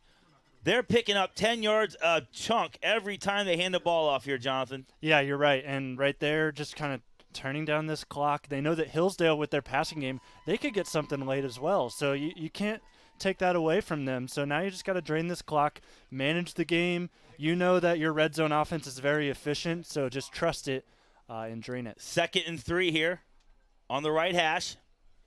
Hackman under center. Handoff up the middle to Wallace. He runs behind his pads. That's Burke. It's Burke. Almost untouched. Burke goes in for a touchdown, and that puts Danville up 20-6 on the Hillsdale Falcons, and we're waiting for the ensuing 2-point conversion attempt. And this, now you're getting into the danger zone if you're Hillsdale, because a lot of scores are starting to go up for Danville. And Burke, with both hands on the football, he was just looking for contact and never found it. And the ball is set up in the middle of the field here. Danville 2-point conversion. 2 receivers to the left. Single back behind Hackman. H-back goes in motion. Handoff to Burke, and he pushes ahead for an easy 2-point conversion, and Danville making it look easy now. Yeah, that's what Danville's done all postseason long, and you see it there again. So we'll stay here. Won't be taking a break. Danville now up 22-6, so it's a full 2-possession game, and you really take A.J. Brown out of the equation. If you're Hillsdale, you score, you're chasing points now. You've got to go for 2 your next 2 possessions if you score. And Hillsdale, like I said, Hillsdale will have the ball first in the second half, and they have about a minute here to try and get something pushed down the field. Yeah, last week Hillsdale was able to put it on Cuyahoga Heights early. They scored 21 points in the first quarter. Kind of seeing the inverse of that here today. Danville up 22-6, getting close to the end of the first half, and now Hillsdale's going to be the one that maybe has to start going to a playbook that they don't really want to be running here in this game, just trying to get back. Ball teed up. Let's see if Danville kicks it short again or kicks it deep. This is going to be interesting. Definitely deep, in my opinion. You would think that, but I would think definitely deep on the last kickoff too. And they kick it deep. Fielded. And the Hillsdale guy's got a crease, but it shuts down quickly, but not before he can advance the ball all the way to the 39-yard line. Good job by Kyle Turk. Kyle Turk having a nice game, had a nice reception earlier. They're a good kickoff return, puts Hillsdale in good position. I think if you're Hillsdale and you can get to the ball to about the 40-yard line, you have a chance at another Hail Mary.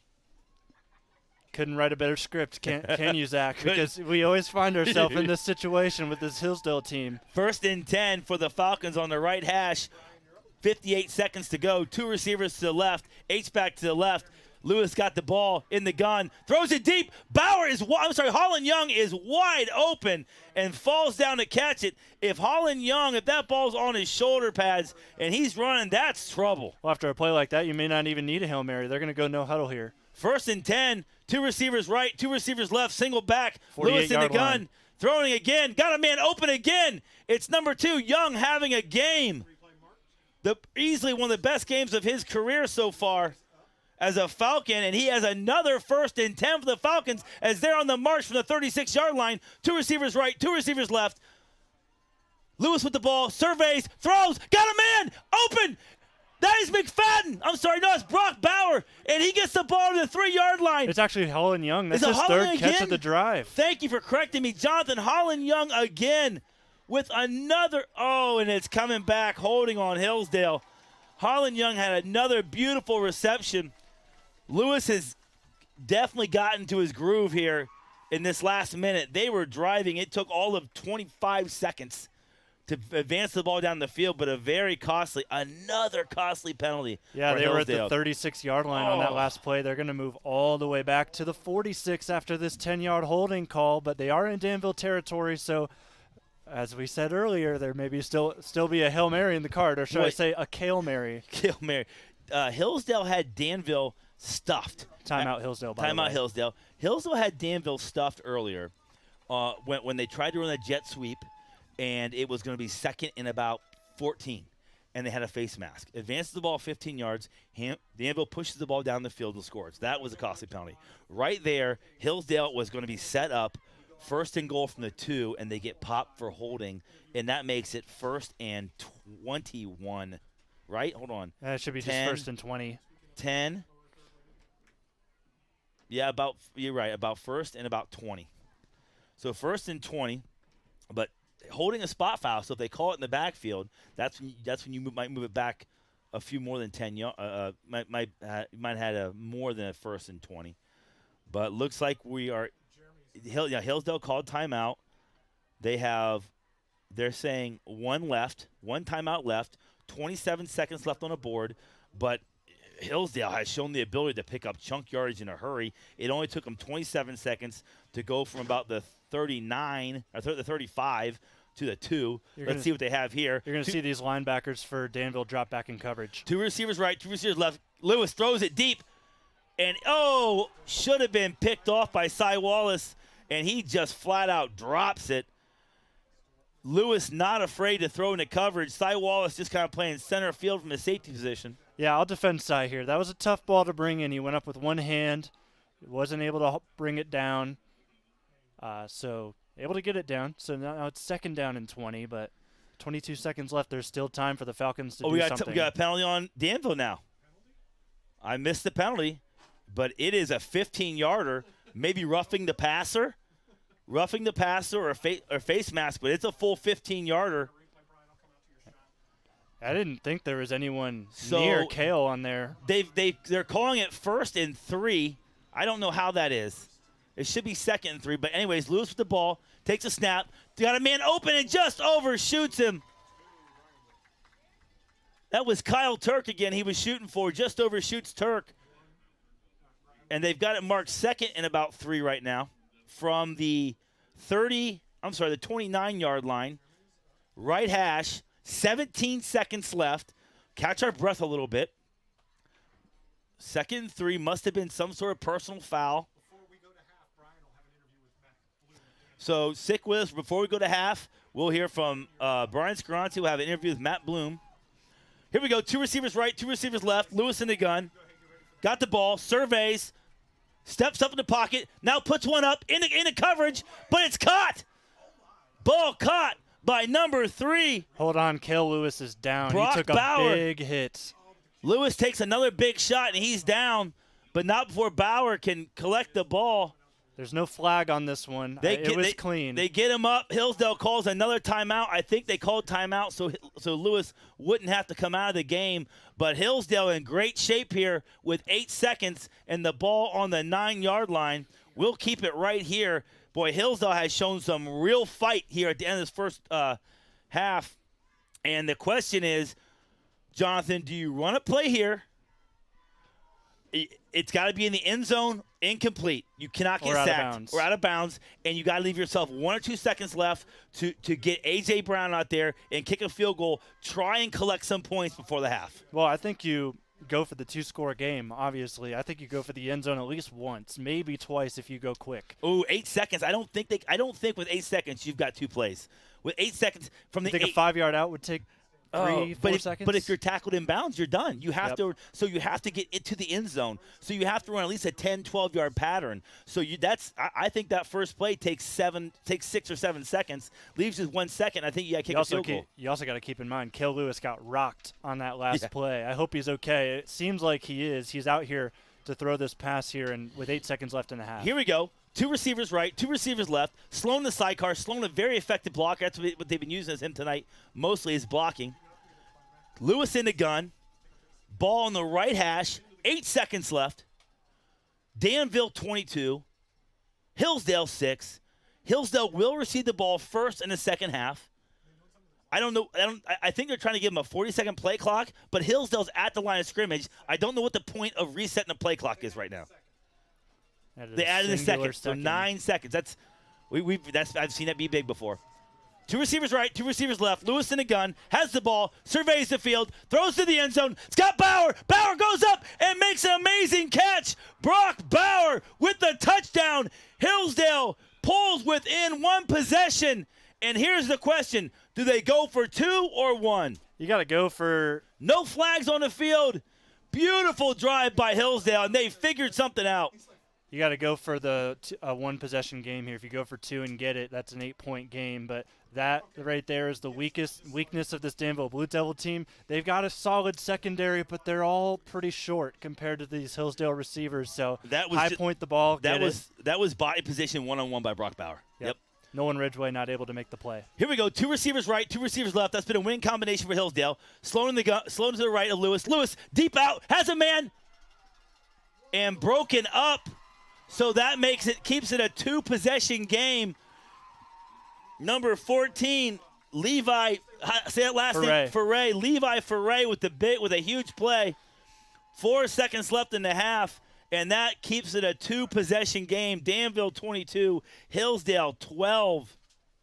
That's a big play right there. Huge play. That takes you into the half with a 2-possession lead. You already said it.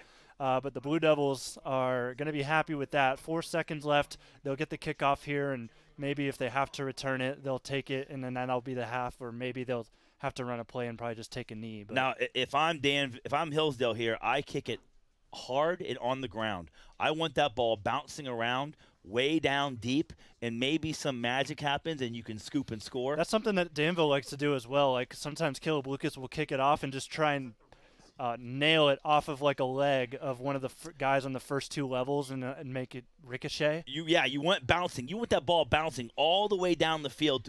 When it gets to the deep guy, it's still bouncing and tumbling, and he has to try and field it like a shortstop while your guys are bearing down on him. Here we go. Hayden McFadden set the kickoff for the Falcons.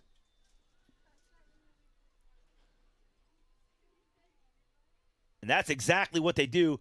Harden on the ground, fielded quickly by Danville. 1 second ticks off the clock. Yeah, so they'll have to bring out their offense. If I'm Danville, I take a knee because you can bet Brock Bauer, Holland Young, and Hayden McFadden are going to be back deep for Hillsdale, and those guys can high point the ball better than anyone else on the field, and they can take the distance on you. And no timeouts, so that's definitely what they're going to do here. So Hillsdale takes a knee. When we go to halftime, AT, what's the final decision? Are we going to be able to watch the bands at halftime? So I'm hearing that stay tuned. During halftime, we'll have the band show. So if you're a fan of the bands, you'll get to watch the bands. But we'll take a quick break. When we come back, we'll have the bands. All right, I'm down here with head coach Matt Bloom here at the half. Still a 1-touchdown lead, but the Falcons able to drive down the field there. What did you see that allowed them to pick up some chunk plays really for the first time tonight? Yeah, they're taking advantage of some of our cover 4 we're doing. We're going to have to make some adjustments at halftime. Offensively, though, you score on your last 2 drives, a couple of 2-point conversions. Things seem like they're opening up for the run game. What kind of changed after that little lull at the end of the first and into the second? Yeah, our guys are just being physical at the point of attack. Offense coordinator is doing a good job with motions, giving some confusion for the defense. So we got to keep our ground game up here in the second half and come out hot. All right, thanks a lot for the time, Coach. All right, guys, we're going to send it in a commercial timeout. When we come back, we've got the halftime band performances, each of them coming out on the field. Hillsdale's coming up first after this.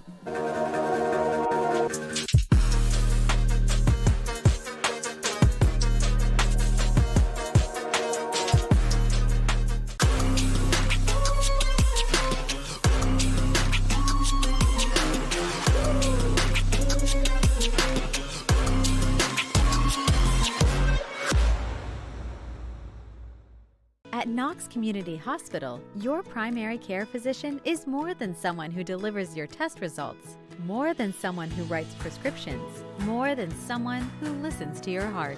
We are your healthcare partner who takes the time to know you, listen to your concerns, and provide you with expert personalized care to make and keep you well. Because to us, you're more than just numbers on a chart. You're a neighbor and a friend. Knox Community Hospital, in the community, for the community.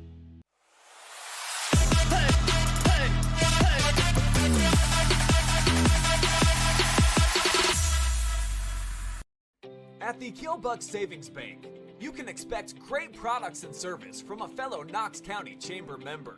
Now offering premier card processing solutions and services, ensuring the business owners understand their credit card processing fees. We have a wide selection of card processing solutions that provide lower fees, faster payment, additional security, exceptional marketing features, and help to improve your business operations and customer experience.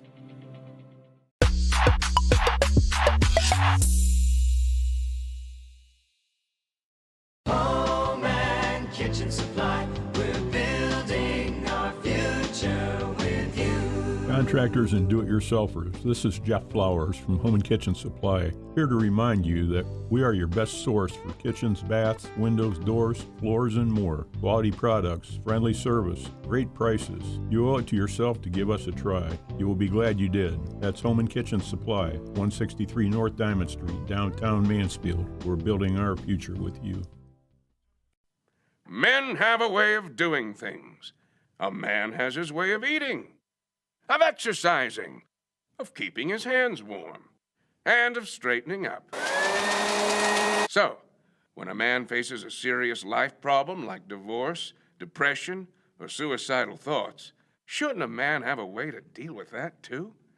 Well, now he does. I'm Dr. Rich Mahogany. Visit me at mantherapy.org.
final song became widespread through popular culture, following appearances in popular films like DreamWorks Animation Shrek. Smash Mouth first released this song in 1999 and has since been named one of the most streamed rock songs from 2017 to 2021. Featuring a 5 routine designed by senior Morgan Nally, here is the anthem for Outkast, All Star.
This has been the 2024 Hillsdale Falcon Marching Band.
It's always a good time.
It's a poison paradise.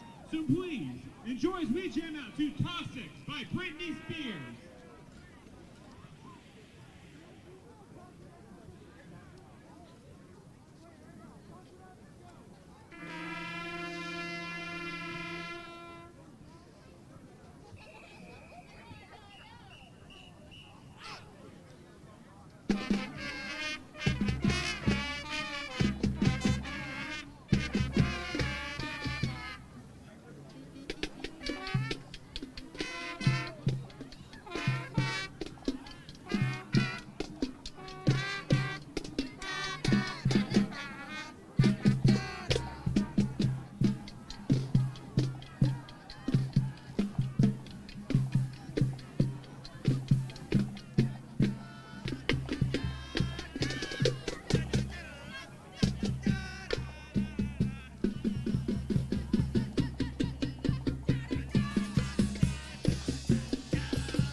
Ladies and gentlemen, give one more big round of applause to the Danville High School Blue Devil Band!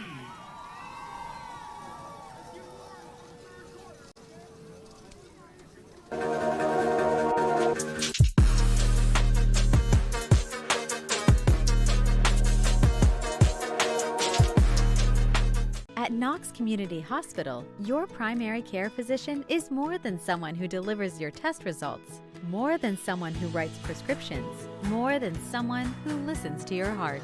We are your healthcare partner who takes the time to know you, listen to your concerns, and provide you with expert personalized care to make and keep you well. Because to us, you're more than just numbers on a chart. You're a neighbor and a friend. Knox Community Hospital, in the community, for the community.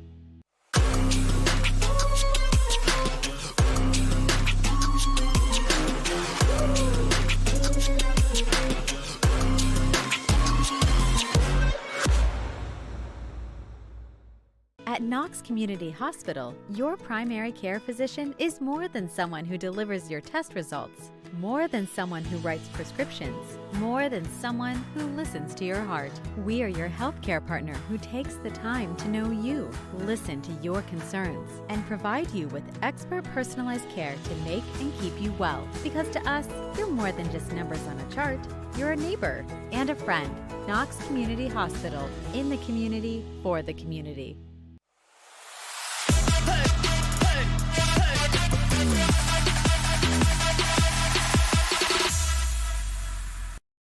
At the Killbuck Savings Bank, you can expect great products and service from a fellow Knox County Chamber member.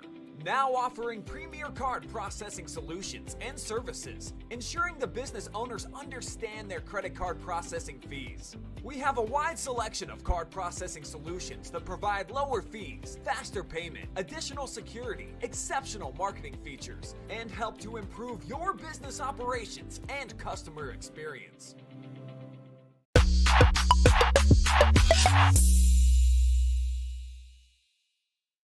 Home and kitchen supply, we're building our future with you. Contractors and do-it-yourselfers, this is Jeff Flowers from Home and Kitchen Supply, here to remind you that we are your best source for kitchens, baths, windows, doors, floors, and more. Quality products, friendly service, great prices. You owe it to yourself to give us a try.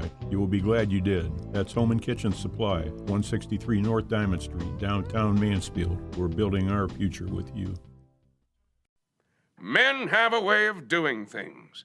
A man has his way of eating, of exercising, of keeping his hands warm, and of straightening up. So, when a man faces a serious life problem like divorce, depression, or suicidal thoughts, shouldn't a man have a way to deal with that too? Well, now he does. I'm Dr. Rich Mahogany. Visit me at mantherapy.org.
Shelby, Ohio. This is the Sloan Concrete and Danville Valley ATV halftime show. Really great first half. Want to comment real quick. We've seen some comments online. OH Report never charges for video. Our videos are always free. We will have full video of this game after the conclusion of this game. Obviously, the audio is free. What you have to pay is there is a TV outlet that we shall not name that charges. So, like I said, OH Report always live and free. And let's kick off this halftime show with some halftime stats, first half stats. First downs, Danville 14, Hillsdale 7. Rush yards, Danville 244 rush yards. Woo! Same old Danville. Same old Danville. You see it every single week with them. And 5 of the last 6 weeks, they've gone over 300 yards rushing, and they're well on pace for that here today. And only 11 pass yards. They've only had to throw it down the field once, but they did make that completion. So they're showing that they're capable of that, and that's what Coach Bloom told me before the playoffs started. They just need to prove to teams that they can throw the football. Pass yards, Hillsdale leading that 152-11, so obviously lopsided stats right there. Total yards, 255 to 118. Penalties, 2 for Hillsdale, very costly penalties, 1 for Danville, and turnovers, 1 apiece. And I would like to note, Jonathan, I really appreciate you put Hillsdale 1 turnover because, yes, in fact, a turnover on downs is a turnover. I mean, it's in the name. It's in the name. I've had spirited discussions with some very good friends of mine about this. A turnover on down is, in fact, a turnover. And do we have – so we're going to talk a little more about it. We might break away real quick for an interview with Trevor Klein if we're able to get that. But those are the first half stats. The Sloan Concrete and Valley ATV halftime show. As I mentioned, Hillsdale has the ball, will get the ball first in the second half. And, Jonathan, we were talking about it. Here we go. Here's Coach Klein with Brian Skowronski. Down 10 here through a couple of quarters. What was the message at halftime? What were we really trying to instill in your boys? We just knew keep fighting. We knew there's a lot of time left, so we just got to battle back here. We've came back from deficits before, so just be gritty, okay, buckle down, and finish strong here in the last 2 quarters. Big touchdown drive there at the end of the second quarter gives you some momentum coming out here in the third. What type of adjustments do you feel like need to be made to continue to be aggressive on offense? We got to run the ball better. In the first half, we're having a hard time running the ball, partly because obviously Owen's dealing with some injuries. But we got to be able to run the football better and just settle down and obviously complete some of our passes. But I thought overall in the first half we played pretty well offensively. We missed out on a few opportunities. All right. Good luck, Coach. All right, back up to you, boys. Thanks, Brian. That's a great interview with Coach Klein. And, yes, in fact, they do need to run the ball better. We know that Owen Sloan is dealing with some nicks and bumps, but Hillsdale with only 30 run yards won't do it. One of my keys to victory today was Hillsdale need to be balanced to be able to keep Danville's defense honest. They haven't. But Hillsdale with the ball here in the first half, 2-possession game. Here's the question. If Hillsdale scores, do they go for 1 or do they go for 2? There's some couple good strategies here. I personally think from here on out, you just trust your kicker, go for 1, and we'll see what happens. Yeah, for sure. And even without that running game that struggled there in the first half a little bit, they're still able to stay close in this game. Just a 2-score affair, and they've got the ball back to start the half. Hayden McFadden with the kick return up the right sideline, advances the ball to the 35-yard line. Hillsdale takes over with good field position around the 30. They're going to call it the 36 on the right hash.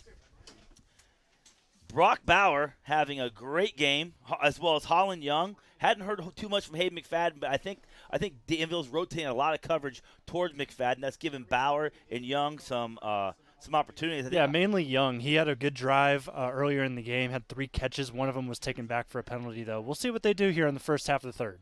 Hillsdale comes out. First drive. 2 receivers right, 2 receivers left. They found a lot of success on that last drive in that formation. I don't think you see Hillsdale deviate from that formation again until Danville proves they can stop it. And Hillsdale picks up 9 yards on a quick pass, advancing the ball to about the 45-yard line, makes it 2nd and 1. Hillsdale's shown 2 receivers right, 2 receivers left. You've got McFadden and Bauer left. It looks like Young and Turk right. Sloan in the sidecar next to Lewis. Lewis has the ball. Get to Sloan. Sloan ahead for a first down, but just barely. He's across. He gets about 3 yards. Very important first down for Hillsdale. I always talk about it, Jonathan. The toughest first down is the first down. Yeah, just got to get your drive going and get warmed up. So you had the 9-yard completion. They got Holland Young open again, and he got some yards after the catch, and then there on the Sloan give. He gets the first down. So that's where we sit right now. Third play of the drive as Kale will go in the shotgun. Sloan comes out of the game. Jake Haven in at that running back spot. He's shown some nice carries last week. This time, quick pass to Bauer. Bauer drags tacklers ahead. Very nice run after contact by number 3, Brock Bauer, dragging tacklers down, and good blocking by Hayden McFadden. He gets up a little ginger. I tell you what, when these Danville tacklers arrive at the ball, they arrive with bad intentions. Number 81, woo, he knocked the whole pile down. As a guy I warned you about earlier this week, Caleb Lucas is the best defensive lineman Danville's got, and even on the defensive line, when he's not rushing the quarterback, he can break away and get those short screen passes and get out there and make tackles. Hand off to Lewis up the middle again. They're just trying to keep Danville honest at this point.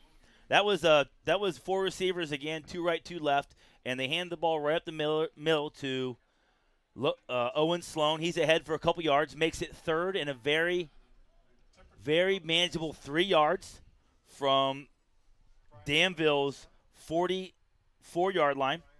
Ball on the left hash. 9 minutes, 52 seconds left to go in the third quarter. Hillsdale on the drive, following that touchdown drive they had to end the first half. Lewis back, goes deep, got a man with a 50-50 ball, and beautiful defensive play.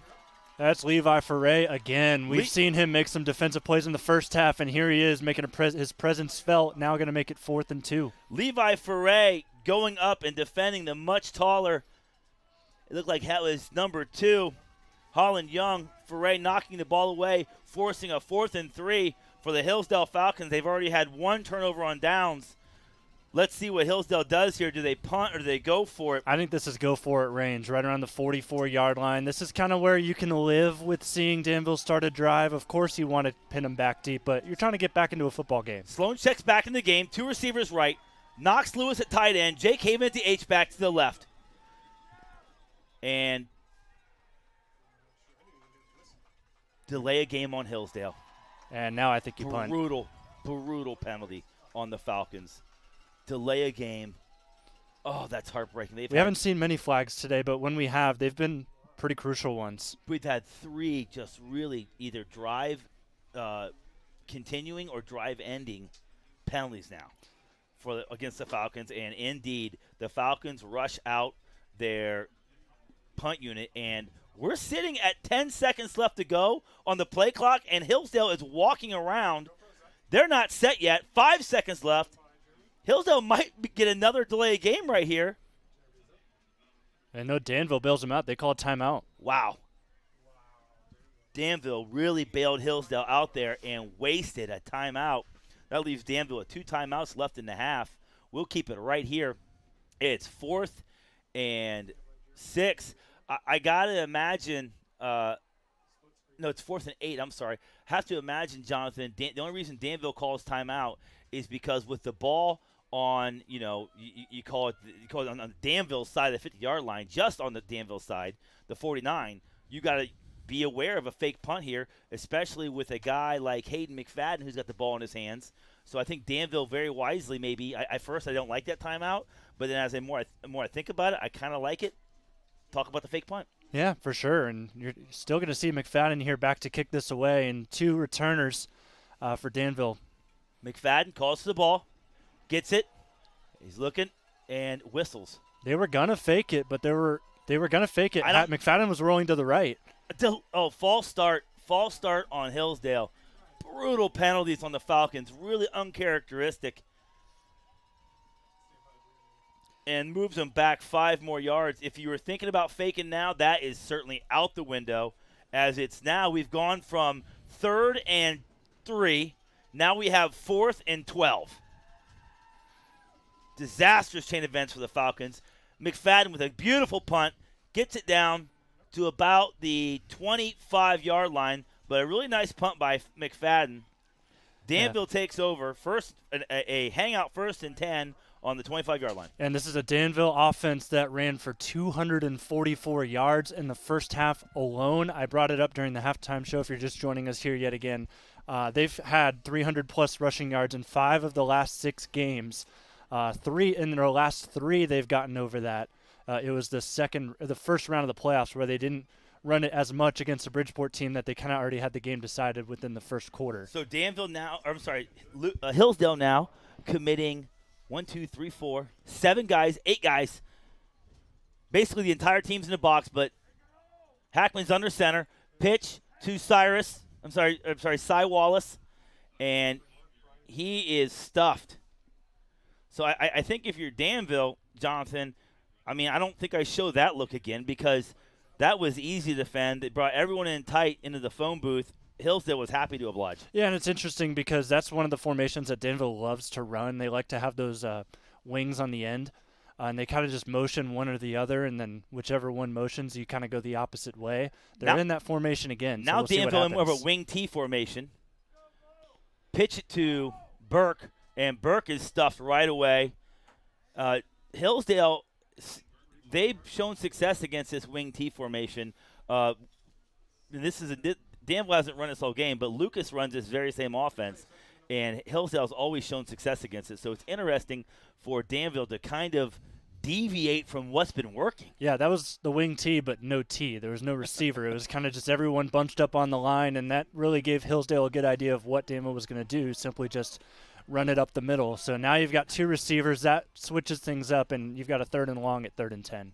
3rd and 10, Hackman under center, fakes the handoff, play action, got a man open, but Hillsdale closed it down, and I think we're going to get a flag, and there we do. That was as obvious a pass interference as you'll ever see. I don't think it's pass interference, Zach. I think it's a hold because it wasn't a catchable ball, so I think they'll likely call this a hold. We'll see. We'll see what the call is here, but no reason for that if you're the Hillsdale defender. Hillsdale had that thing covered up pretty well. Oh, I don't know. It looked like he pushed him down, but the ball was there. It was a little bit overthrown. I'd be shocked if it was a pass interference. It is, in fact, pass interference. They're moving ahead 15 yards. That gives another costly penalty by the Falcons. Oh, my gosh. They just keep shooting themselves in the foot here. It also doesn't help because Danville hasn't thrown the ball very often, so it kind of throws you off guard, and they had an open man. Danville in a wing T again, man in motion. Give to the up man. That's Burke, and he's ahead for a couple yards. I'm starting to get the feeling that Danville's trying to run the clock out with way too much clock left. Yeah, you're exactly right. That's what Danville likes to do. They've already set the precedent that they can run the football. So Hillsdale knows that that's likely what they're going to do the rest of the game, especially with the lead, because the run's been working, and you can run the clock while doing what's working. That's kind of the obvious move here by the Blue Devils. Second and 8 for the Blue Devils here. Hackman under center. Wallace in motion. Pitch to Wallace. Running left. It's strung out. He's stuffed at the line of scrimmage. Hillsdale flying up to make the play. And Wallace loses yards there. Great job by Brock Bauer to set the edge here on the outside. They went to Cyren Wallace, tossed it to the left, but Brock Bauer was right there to kind of act as a wall to force Cyren to go inside rather than kick it to the outside and get to the sideline. 3rd and 9 now. And we've discussed it. Very perplexing move for Danville here, switching up their offense. That when they've been so successful with 2 receivers spreading Hillsdale out a little bit, they come back to that set. Hackman in the gun, 2 receivers to his right, H-back to his left, running back setting a sidecar. Now the H-back and the tight end go in motion. This is the same offense Hillsdale runs, and it's just student body left. Hackman on the keep all the way, trying to get to the corner. Danville has it sealed up. Hillsdale has it sealed up, and Hackman loses yards on consecutive plays. Danville loses yards, and Hillsdale has committed more men to the line of scrimmage and is now stopping the run and has forced a Danville punt. Yep, punt team coming out. Josh Byers will kick another one away. So Josh Byers, he's the backup punter. Last week, actually 2 weeks ago, Nolan Ridgway is usually the punter for this team. He got hurt on the defensive end. They're still using him to play defense, but they decided to not let him punt. So Byers has taken his place. He's done a good job. Bauer under the ball, fields it, he fumbles it, muffed it a little bit, but covers it right away. And he covers the ball at the 35-yard line.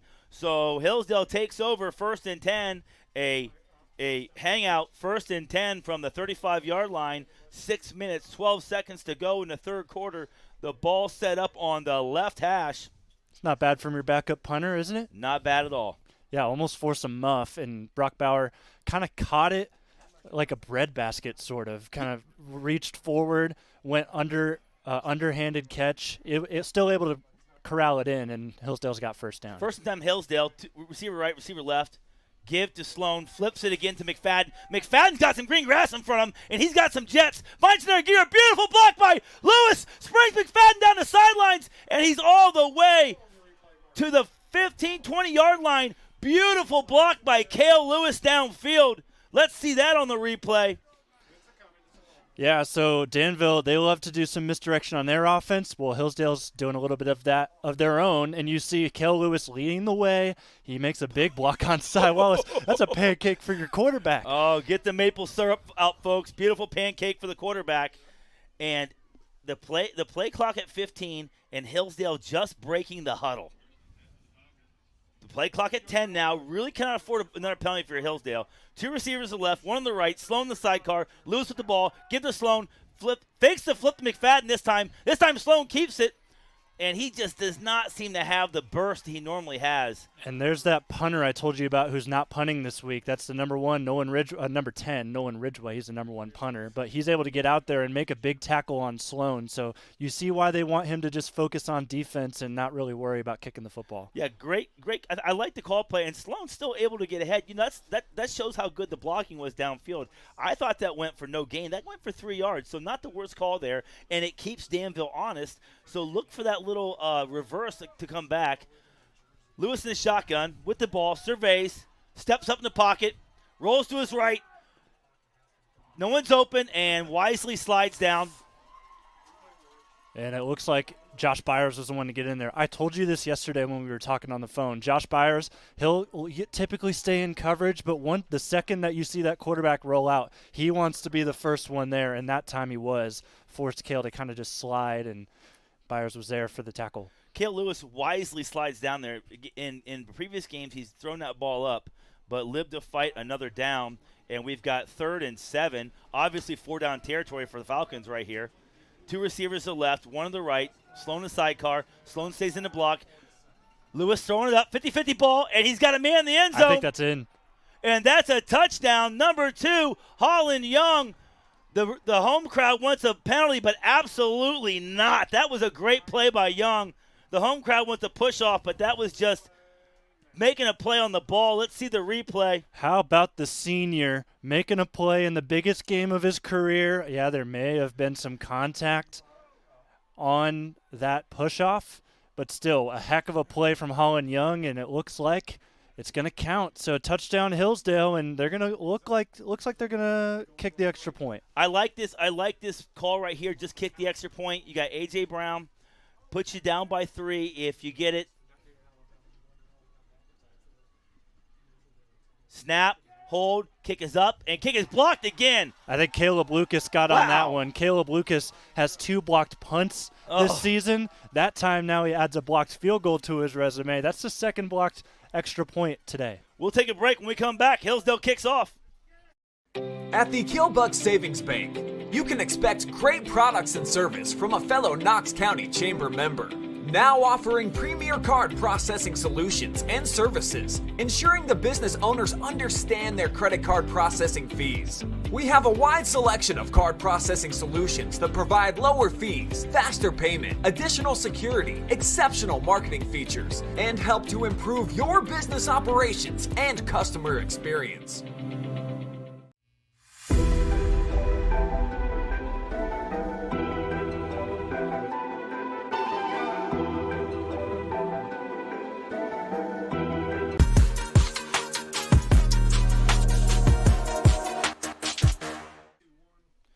Welcome back to Shelby High School. Hillsdale just scored.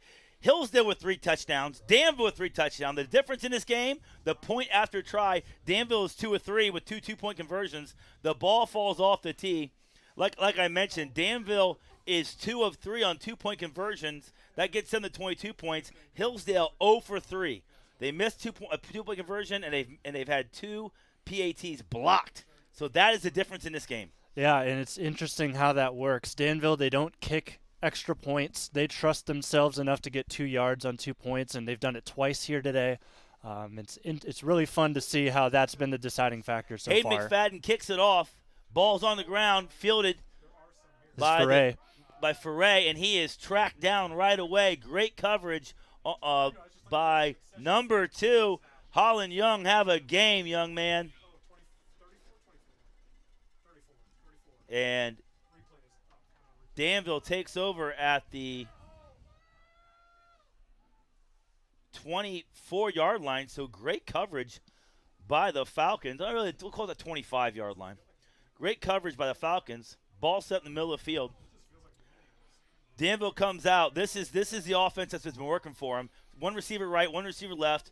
Single back in the backfield. Man in motion. Hackman has the ball. Give to Burke. Burke plows ahead, and he is ahead for a solid 5 yards on 1st and 10. Yeah, that's usually what you get out of Aidan Burke. Danville coming into today in the postseason, they averaged 10 yards a carry. Aidan Burke, I would say he's closer to that 5 range. Because just usually when they hand it off to anyone other than Burke and Wallace, it throws off the defense and they get more yards. But Aidan Burke, he's doing a good job today, doing a good job the last 2 weeks. He's had a fantastic senior year. Hackman with the call, brings it to the huddle. Burke, I love the way he runs through the line, both hands on the ball. Someone take a video of that. And Danville comes out in that wing tee again. Two wings. Give to Burke up the middle, and it's stuffed quickly again. And you noted how he puts 2 hands on the ball. That was actually Byers on the carry that time. Thank you. Yeah, Josh Byers, he doesn't get too many carries, but he gets that one there. But Aidan Burke, he puts that sort of protection on the ball because he has 6 fumbles this year. That's something that he's struggled with. But since the playoffs, he's only had 1 fumble all playoffs long, and that's because they've been intentional with him just putting 2 hands on the football, keeping it there, and just get as many yards as you can. Don't try to push it and put the ball with just 1 arm. Very important 3rd down here for the Blue Devils. 2 receivers left. The H-back and tight end motion left. Running back sets to the left to Hackman. Hackman gives the ball, runs up the middle, and it is stuffed right away. He pushes ahead for more yards. Now it's going to be close. Oh, I thought Danville had it stuffed. Or, I'm sorry, Hillsdale. I thought Hillsdale had it stuffed. Danville pushes ahead. Kind of a scrum run right there. But I think Danville is still going to be a little bit short. But I think Danville goes for this. I'm going to be completely honest with you. Because this is like 4th in inches, and Danville is a running football team, and I think they trust themselves to get this. It is 4th in inches from the 35, 34, between the 34 and the 35-yard line. The ball has to get to the 35-yard line for a 1st down. It's between the 34 and the 35, and we have an official's timeout for a measurement. Score is Danville 22, Hillsdale 18, 2 minutes, 36 seconds left to go in the 3rd quarter. Got a little lag on the scoreboard there. We're getting that fixed.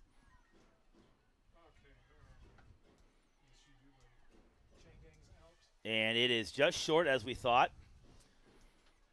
So, biggest play of the game so far.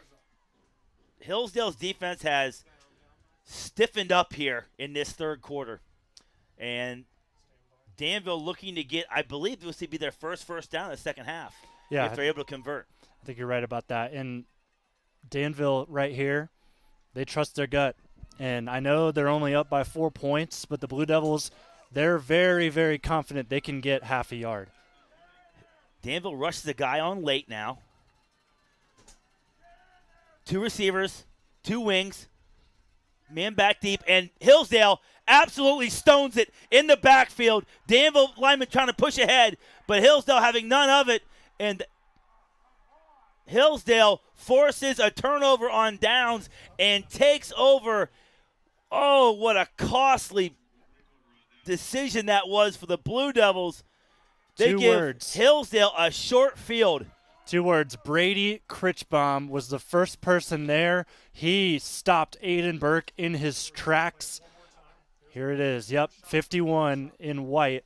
We're seeing it on our screen right now. You'll see it on a delayed broadcast if you want to watch live at 10 o'clock. And then also Jake Haven got in there at the end, helped him out, and it's now 1st down Falcons. Here we go. Lewis in the gun. Flips to McFadden. Danville has it snuffed out a little better this time. McFadden makes a man miss. And lucky to get back to the line of scrimmage. Boy, I think they've gone back to the well one too many times on that one, Jonathan. Yeah, and Caleb Lucas was not happy with the officials. He thought he was shoved down in the back, wanted a block in the back. He fell to the deck. You see it, 78. It looked like he might have had a block in the back right there that he got away with. But Hillsdale, they get back. Actually, no, they don't get back to the line of scrimmage. It's a loss of 1, 2nd and 11. 2nd and 11. Really surprised Hillsdale doesn't go for a deep strike right there after the turnover. But here we go. 2 receivers right, 2 receivers left. Lewis with the ball, surveys, and we have stoppage. Flag.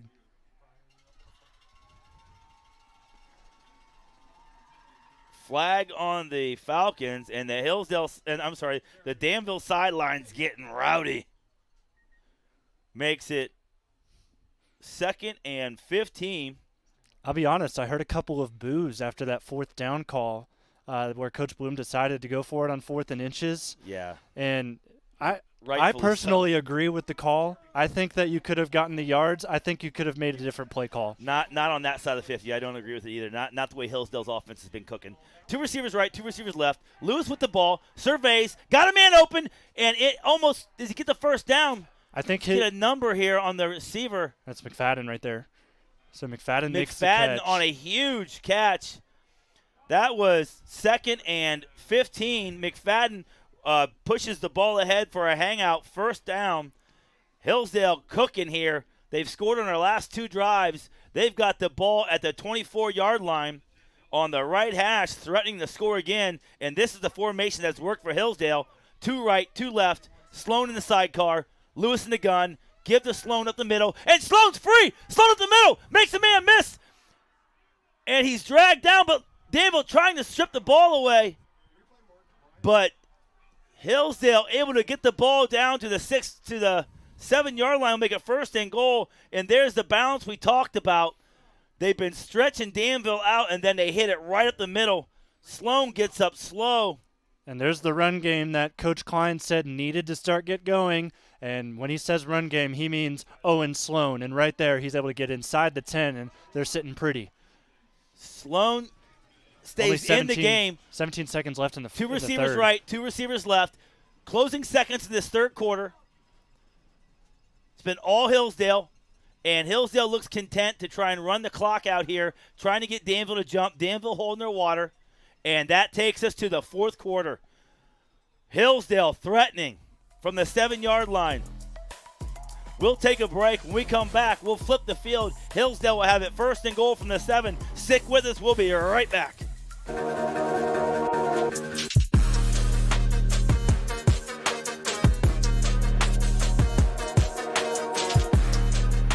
At Knox Community Hospital, your primary care physician is more than someone who delivers your test results, more than someone who writes prescriptions, more than someone who listens to your heart.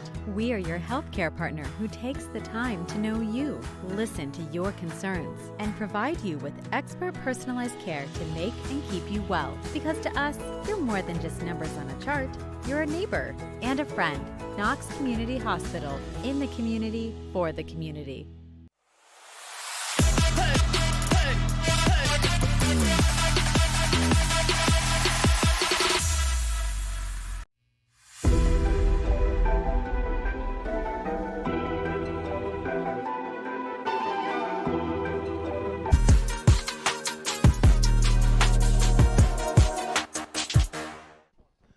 Welcome back to Shelby High School. The Hillsdale Falcons were down by 3 possessions, and they're threatening now. Down 4 points to the Blue Devils. 1st and 10, 7-yard line. 2 receivers right, 2 receivers left. Sloan in the sidecar. Give to Sloan up the middle. Oh, he had a crease and was just tripped up. He takes the ball inside the 5-yard line. We're going to kick it down to Brian Skowronski now. He's tripped up by number 54, Owen Grunberg. Well, guys, we knew that the weather was going to have a big factor tonight. Obviously, it's been chilly from the start. I didn't know that was going to be the case, though, with the hydration for these kids. The water bottles over on the Danville sideline are all frozen with the exception of a couple. The kids had to run into the locker room and get some fresh water just so they can stay hydrated out here. Big 2nd down coming up.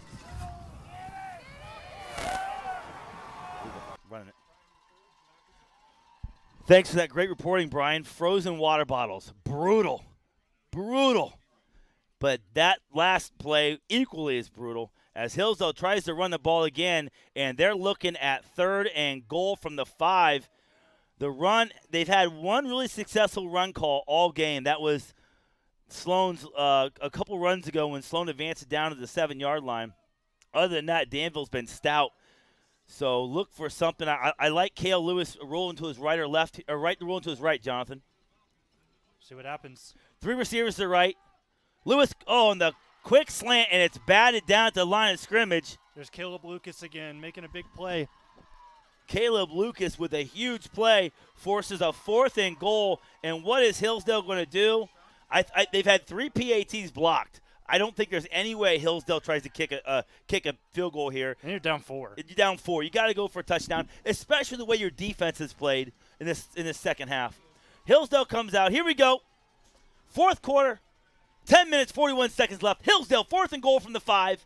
2 receivers right, 2 receivers left. Sloan in the sidecar. Lewis with the ball. Surveys, throws, picked off. Danville picks it off.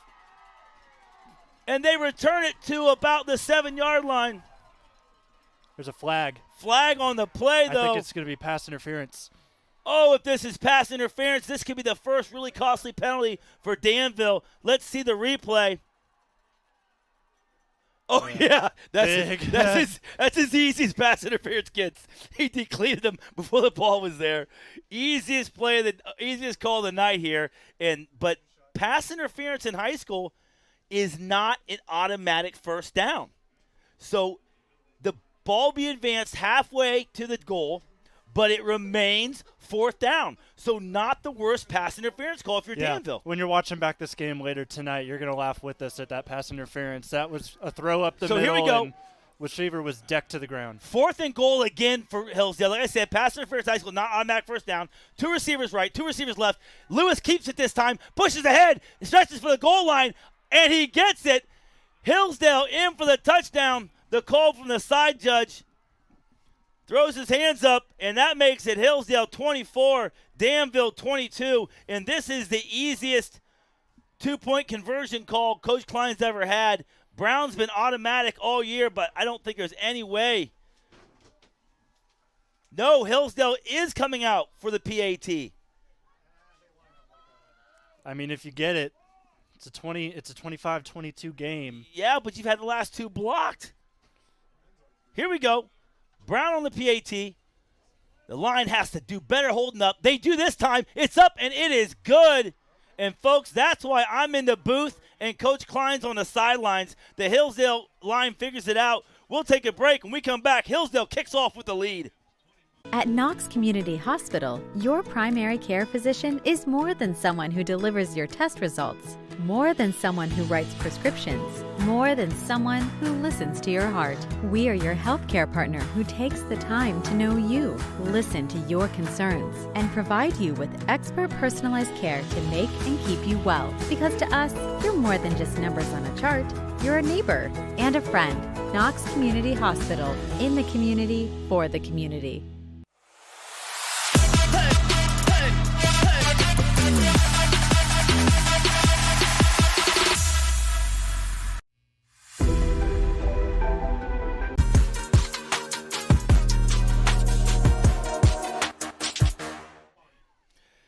Welcome back to Shelby High School. Hillsdale kicks off with the lead for the first time all game.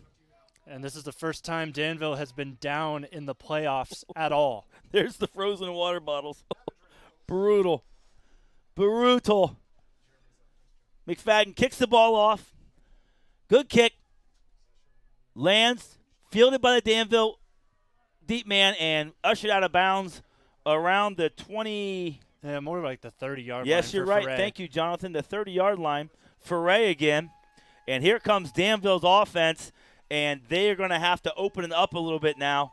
I think Danville just went into a shell way too early. And it's 10 minutes, 27 seconds left to go in this third quarter. A whole lot of game. Danville allowing 25 points this game when they've only allowed 3.5 points per game all playoffs. Yeah, and it's just a testament to the competition taking a big step from last week to this week. Hillsdale is nothing that Danville has seen yet this playoffs. Hackman under center, power I, gives the tailback, and they get their hands on Wallace, but he gets away. Great effort by Wallace. That's the best 3-yard run you'll see all year, folks. Wallace was wrapped up in the backfield. He's not a big back, but he does a great job, like a Roger Craig, just lifted there. There's a Roger Craig knee lift right there. Yeah, and that's the unfortunate part about being 5'7", 145 pounds. If he could get past that last guy who was tugging him at the jersey, he was gone. He's gone. Yep, you're right. 3 receivers right, Hackman in the gun. That's Wallace to his left, man in motion. Give to Wallace going right.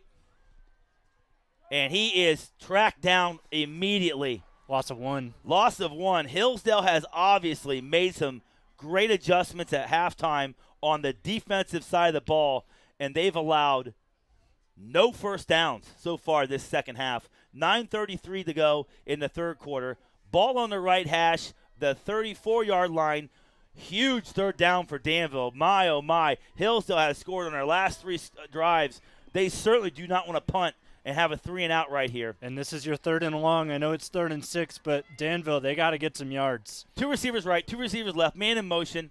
Hackman rolls to his left, surveys, got pressure. That was Kirschbaum in his face. Hackman gets away. Now he turns it upfield, lowers his shoulder, and ushered out.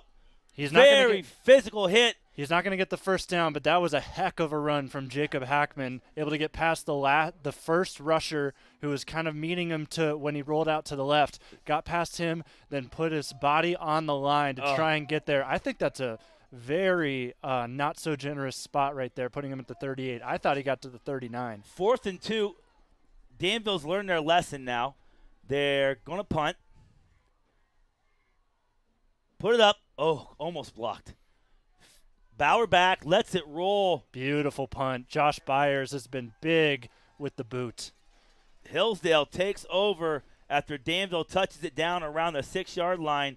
Well, if you're Bauer, you really want to have that one back because you want to field that one even if you do get tackled. And now with 8:22 left, Hillsdale, they love to throw the football, but now they got to kill some time against this Danville Blue Devil team that at any moment can explode and get a big play. Jonathan, I submit to conventional wisdom here where you would try to run the clock out. But listen, if I'm Hillsdale, I stick with what got me back in the game. I keep my foot on the gas pedal right here if I'm Hillsdale. 3 points is not enough. Hillsdale with the ball, 2 receivers right, 2 receivers left, Sloan in the sidecar, Lewis in the gun. They give to Sloan up the middle, and he pushes ahead for just a couple yards. We've seen Hillsdale throw 98-yard strikes, 90-yard strikes from this kind of spot. I was really expecting Coach Klein to take that kind of shot right here. Yeah, especially against the secondary in Danville that's not the tallest. A lot of these guys are under 6 foot. They've been able to exploit them a couple of times today, but I feel like they haven't taken enough shots like that against these guys in the back for Danville. Well, maybe it's the grip on the ball. It's so cold that Lewis isn't getting a good grip because he's uncharacteristically underthrown some. Here we go. 2 receivers right, 2 receivers left. Sloan in the sidecar. Lewis with the ball. Surveys. Defensive line has great protection. Now he rolls out, gets down the sidelines, and he's caught from behind, but not before Lewis can scramble for about 2 yards. So it's going to be 3rd and 5 or 6. Yeah, it looks like going to be 5. So 3rd and 5. By far, obviously, I don't think I have to tell you, but this is the biggest play of the game right here. Got to keep Hillsdale from a first down because they're not going to go for it on their own 11. They're going to punt it away, and it's going to be favorable most likely because you could potentially return this to midfield if you're Danville. 4th quarter, 7 minutes to go. 2 receivers right, 2 receivers left. Sloan in the sidecar to Lewis's left. Lewis takes a snap. Quick throw, and Holland Young climbs the ladder and comes down with a huge first down. Holland Young came into this game, 53 catches, 819 yards. Just a workhorse of a receiver, and he's having a whale of a game tonight. Yeah, you're right. He's made a bunch of big catches, and this time Aidan Burke is late to closing in from the middle. Just leaves an open window for the first down for Hillsdale. And now if you're Hillsdale, you can run about 3 or 4 minutes off the clock on another set of downs. 1st and 10. 2 receivers right, 2 receivers left. Sloan in the sidecar, Lewis with the ball. Quick pass to, that looks like Kyle Turk. Kyle Turk down the sidelines. Kyle Turk breaking tackles, and Kyle Turk to the 40-yard line. That's a name we did not think we were going to hear as much as we have today, Zach. And he's been big, stepped up big time, couple of big catches. None bigger than that one right there. Solid return earlier in the game. He's been emerging. Every week I've seen him, he's been emerging, making more and more plays. And it's so tough in Division 7. You hardly ever see teams this balanced.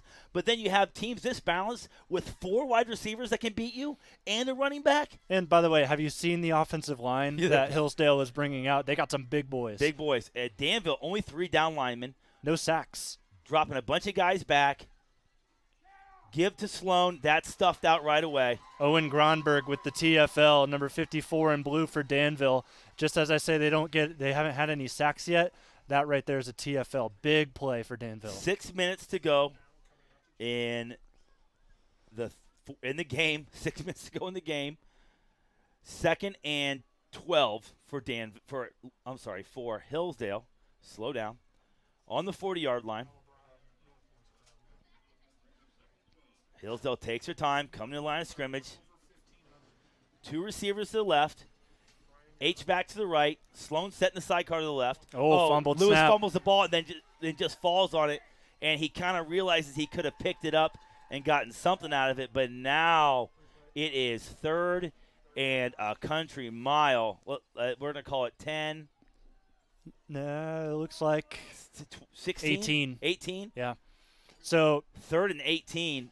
We saw Hillsdale convert one like this earlier, though. Yeah, you can't knock Kill Lewis for just falling on that ball because you're just being safe. That's the best thing that you could probably do there. Of course, you could probably pick it up and make something out of it. That's but what he's coached to do. Be conservative. 100%. That's what he's coached to do. 2 receivers right, 2 receivers left. Now Haven goes out wide as a receiver. Good protection. Lewis steps on the pocket, launches it downfield. That's got to be grounding. Well, if it went past the line of scrimmage, and they think he might have a receiver in the area, they're discussing it. It'll be a loss of downs and a penalty. And the Danville fans are clamoring for it. By the way, yep, there's the flag. There's the flag. That's the first poor decision Lewis has made all night. He actually had decent coverage. What Danville's doing better than anyone else is they're getting pressure with just 3 guys, and it's coming right up the middle. That's where Lewis wants to slide up the pocket, and Danville getting pressure with 3 guys and up the middle. And I'll tell you what, in all these close games that Danville has played this season, I think the turning point has always been their defensive line finally being able to break through and get pressure on the quarterback. I've seen it numerous times in games that they've played close this season. Hillsdale comes out to punt. 4 minutes, 51 seconds left to go in the game. McFadden calls the ball. Punt is away, but it's short and it's low, and it's out around the 39-yard line. McFadden doesn't even get it to the first set of sticks. Danville takes over. That might as well be a turnover on downs. The punt was so bad. Danville takes over inside the Hillsdale 40-yard line. It was shanked badly. Yeah, shanked to the left. That was 4th and 18. And that punt went 8 yards. Want to welcome in Northmore fans. I know that game has likely been decided. Big win for Kirtland, who will be playing in a state championship next week. Now they're here cheering on their Danville Blue Devils in the KMAC. Here we go. 2 receivers left. Burke in the sidecar. Hackman with the ball. Give up the middle. And he's found. Look like I thought the ball was on the ground. Hackman kept it. I was faked out. Hackman gets the corner. Makes a man miss. Down the sidelines. Amazing individual effort by Hackman. We have seen some big runs today. That's only going to go for 10 yards, but Zach, I think that's run of the night right there because he could have lost 3 yards. He was able to break to the outside and just get past that contained man and get he did get the first down. I was faked out on the handoff. He did a great job all the way around. Great fake, great individual effort. 4.5 minutes left. Hackman in the gun now. That's Burke to his right in the sidecar. 2 receivers to the right. H-back, set it behind the guard. Give to Burke. 2 hands on the ball. Breaks the first tackle and plows ahead for 4 yards. And that's what you like to see out of Aidan Burke. He's not – obviously, this is a big moment, and he might want to try and play hero ball here soon. And you can do that. Just keep those 2 hands on the football. You've been struggling with ball security all year.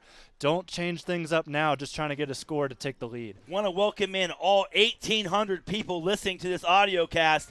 Welcome to OH Report for a great game. Hackman under center. Burke as the running back. 2 receivers right. H-back set up to the right now.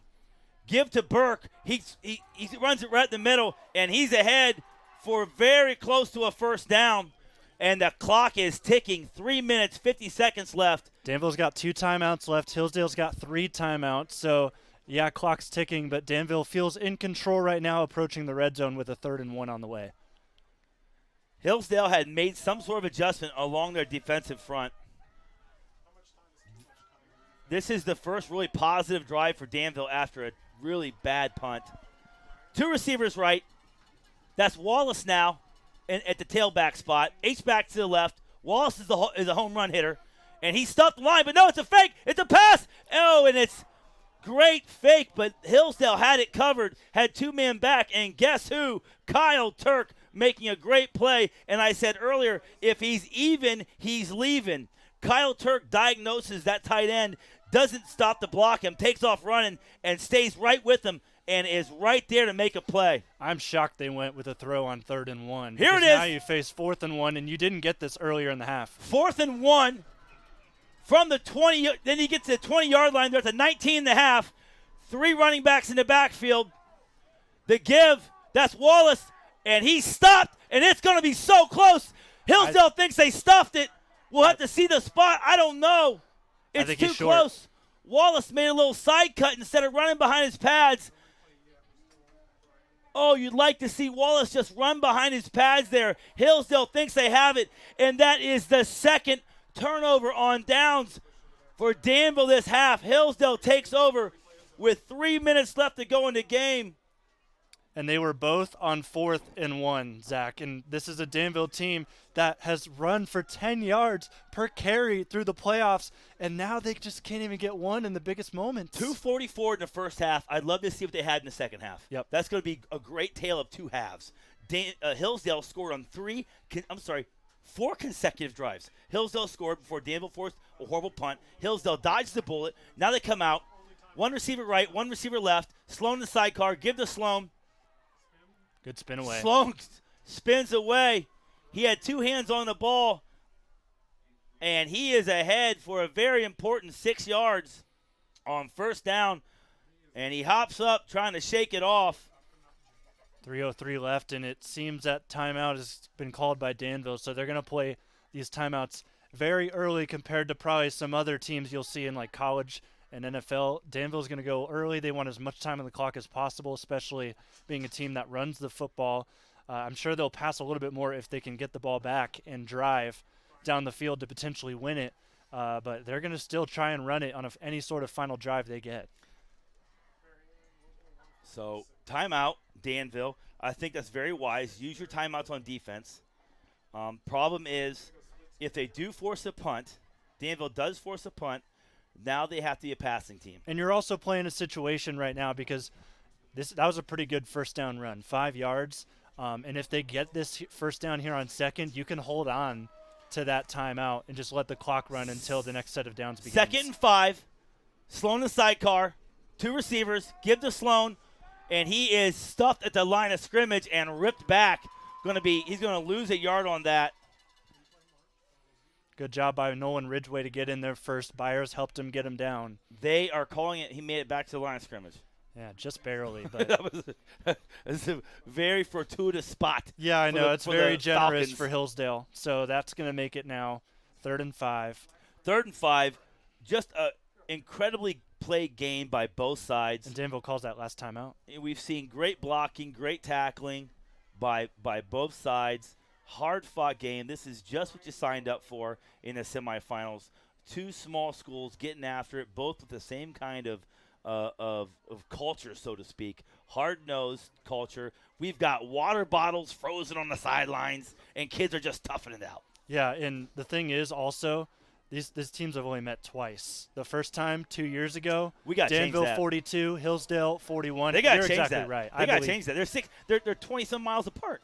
Here we go. 2 receivers, H-back, and a tight end to the left. And they get Danville to jump. Oh, they're so mad. Danville defensive tackles are so upset with themselves. But Hillsdale gets Danville to jump, moves the ball ahead 5 yards. It's still going to be short of a 1st down. No, they're calling it a 1st down. I had 3rd and 6. Did you not see 3rd and 6, Jonathan? I think it was 3rd and 5. So was it 3rd and 5? It's okay. really close, but yeah, it will be an automatic 1st down, and it was Greg Wilson who jumped, number 60 in blue. That's really heartbreaking. But with 2:56 to go, you can't give up another 1st down or it's over. Yeah, you can maybe live. You with maybe getting live it here if you force a punt. We'll see. Two receivers for Hillsdale, one on the right, one on the left. 2:56 Unbalanced to go. line left. Hand off to Sloan. Sloan has the edge. Sloan ahead for about 7 yards on first down, and the clock runs. Isn't that a gut punch right there to give up 7 on first? And you know they're going to run when you know they're going to run. Clock ticking. Play clock now sitting at 30 seconds. 2 minutes, 35 seconds to go in the game. Hillsdale will have to snap the ball with about 2 minutes, 10 seconds left on the clock. So after this play, will be under 2 minutes. Lewis brings him to the line. Two receivers, one on the right, one on the left. H-back, hand off to Sloan, running left. Tries to get the corner, and he is dragged down. Wow. Great individual effort by that Danville tackler. That was Owen Gronberg, and he's just a sophomore right there making a big play in the state Final Four, and I don't know how he was able to wrap him up. Sloan with the speed just kind of turns him around just a time or two, throws him down for a loss. That's big. Third and 5 again. 3rd and 5. A minute 45 left to go in the game. Now 15 seconds left on the play clock. Hillsdale will snap it with about a minute 35 left to go. Number 0 on the line as a linebacker he's going to come in here. Josh Byers, keep an eye on him. So for some reason, Danville's playing 2 safeties. And that was a timeout called by Hillsdale, so they'll talk things over. They wanted to see what Danville was in. Wise timeout by the Falcons. Takes it to 2. They still have 2 timeouts left. 3rd and 5. Yeah, I think you bring up a good point there, Zach. 2 safeties here on 3rd down and 5. I feel like you could take an extra linebacker. You need someone else on the second level to help out Josh Byers because you know he's going to make a play. But you need someone else there for any sort of other potential attack that Hillsdale could bring on. I also like, and you go with what got you here, right? But Jake Haven has shown some ability to get some tough yards from that spot where Sloan usually is. We obviously Sloan is 100%. Jake Haven was running for tough yards against Cuyahoga Heights last week. He goes about 205 pounds. I don't mind giving the ball to Jake Haven right here and let him run in the middle and see what we get. But Danville has been stout all night across the defensive front. Those 3 defensive linemen have earned their keep tonight. Here we go. 3rd and 5 for Hillsdale. Trying to close the game out. Jet sweep. Jet sweep to McFadden. He's got a crease, but it closes up quickly. There he is again. Owen Gronberg, another TFL. Owen Gronberg with a huge tackle for loss. But Hillsdale will be able, it's 4th down, Hillsdale will be able to run the clock down to about 45 seconds. They'll have to punt with about 45 seconds left is what I'm coming up with. About 45 seconds left. They'll have to punt the ball. Hillsdale will. The last punt was disastrous. You're right about that. And also, you know what? I won't say it. I'll just let it play out. My man's not trying to jinx anybody. Jonathan's not trying to. I am not afraid to jinx anybody, Jonathan. I do not believe in jinxes. I don't. They don't exist. But we'll go that way. So 41 seconds left to go in the game. Hillsdale 25, Danville 22. Danville just stopped the Hillsdale drive short on the Hillsdale 33-yard line. So Hillsdale in an obvious punting situation. And you know Danville's going to bring the heat. You have to. You have to. So you need a clean snap and a clean hold. Hayden McFadden with the surest hands on the team for Hillsdale. So you have the right man back. And another big thing is on Danville's end, do not rough this punter. Who's do back? not rough this punter. Who's that back for Danville? No, Danville pulls him up. Danville's not sending anyone back. They're literally all going for this punt. 1 timeout left for the Falcons if they want to use it. Danville has won the special teams battle all night. Hillsdale calling out their blocks. McFadden calls the ball. Snap, hold. McFadden gets it away. It's a great punt. This thing's going to roll forever. And it does. It rolls all the way down. And the clock's running. If you're Hillsdale, do not touch the ball. And they don't. The referee finally blows it dead with 29 seconds left. Hillsdale's Hayden McFadden comes through again with a beautiful punt. The Danville fans are not happy there was no one back.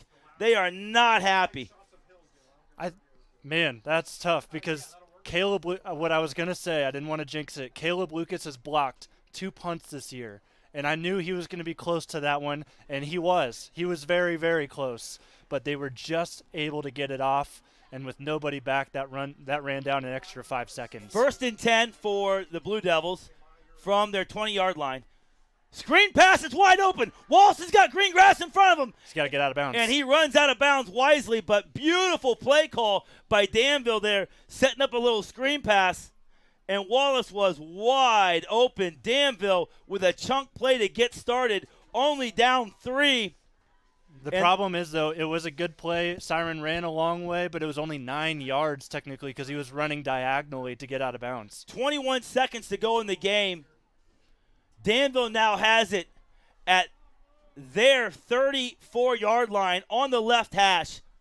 10 seconds on the play clock. What is Danville doing? 10 seconds on the play clock. Hackman has to hustle his guys to spots. 5 seconds left. 2 receivers right, 2 receivers left. Hackman has the ball, surveys. He's got the pressure, steps up. Hackman scrambles. Hillsdale gets him. Oh, Hillsdale doesn't get him down. 7 seconds runs off the clock. 14 seconds left to go in the game. Hillsdale got pressure with 4 guys. And the problem here is that I talked to the quarterback's coach for Danville in practice, and he said that the only thing they ask for out of their quarterback is, can you throw a 5-yard out route? That's how much they buy into the run game. And now you've got Jacob Hackman in a situation where he needs to go now 60 yards down the field to win it. Here we go. But number 12 gets it. He can get all 60 yards in one play. 2 receivers right, 2 receivers left. Hackman in the gun. The snaps have been a little high all game. Calls to the ball. False start. Oh, and the Hillsdale lineman, I feel so bad for him. Danville lineman, yeah. I'm sorry, Danville lineman, I feel so bad for him. Very costly penalty. Takes it back 5 yards. And that's not one of their starting linemen. Is there a runoff right there, I wonder? Shouldn't be. No, because the clock was already stopped. Yep. So there won't be a runoff because the clock wasn't stopped. So 2nd and 9, but it doesn't matter. 14 seconds left. 2 receivers right, 2 receivers left. Wallace in the sidecar, man in motion. Hackman calls to the ball, has it, surveys, looks, has Good a man play. open. Number 11 catches it and gets out of bounds. Number 11, Aidan Mickley. He's ahead for about 9 yards. 10 seconds left to go on the clock. So you get 15 yards there. I know, 10 yards pretty much. 1st and 10, new set of downs. Hackman with the play, brings it in the huddle. You've probably got one more of these short ones, and then you got to go for the Hail Mary. 3 receivers to the right, 1 to the left. Wallace in the backfield. Hackman in the gun. Hillsdale brings 4. Hackman steps up, got a man open again, and overthrows him. 6 seconds left. You overthrow your tallest receiver, Caleb Lucas. That's a brutal pass, and you hate to see it as if you're a Danville fan. There's one play you run right here. It's the hook and ladder. You hope they practice it, and if you've got it, you've got to call it right now. That's the one play you can run. There's no way that Hackman can throw the ball far enough, and his receivers can get out jumped. You just run the hook and ladder and hope for the best. I'd like to run with Cyren Wallace if you can. Yeah, he's going to be in the. He's going to go out to the slot. So this could be very very well. 5 wide for Hackman. Calls the ball. Last play of the game. Hackman has protection. Now rolls out. Now he's tracked down. Oh, and he's sacked. And time runs off the clock, and that's how the game ends. Hillsdale, on a gutty performance, earns their first berth at a state championship. Danville played violently, but just came up a little short in the end. Hillsdale had just enough balance of run and pass to win it. What a play by Brady Critchbaum to get there at the end. We talked about him as a pass protector, that time as a pass rusher, able to get in there and take down Hackman and seal it for the Falcons, who are going to their first ever state championship game. Haven't seen the result from the Marion local game. It would be Marion won big. So Hillsdale takes 41-6 on the juggernaut Marion local in the state championship game next week. So stay with us. We'll keep it right here as the teams shake hands. Boy, I talked about it earlier. These two programs separated by a mere 27 miles, did I say? And we've got to get these guys together more often. Yeah, 27 miles separates these two high schools.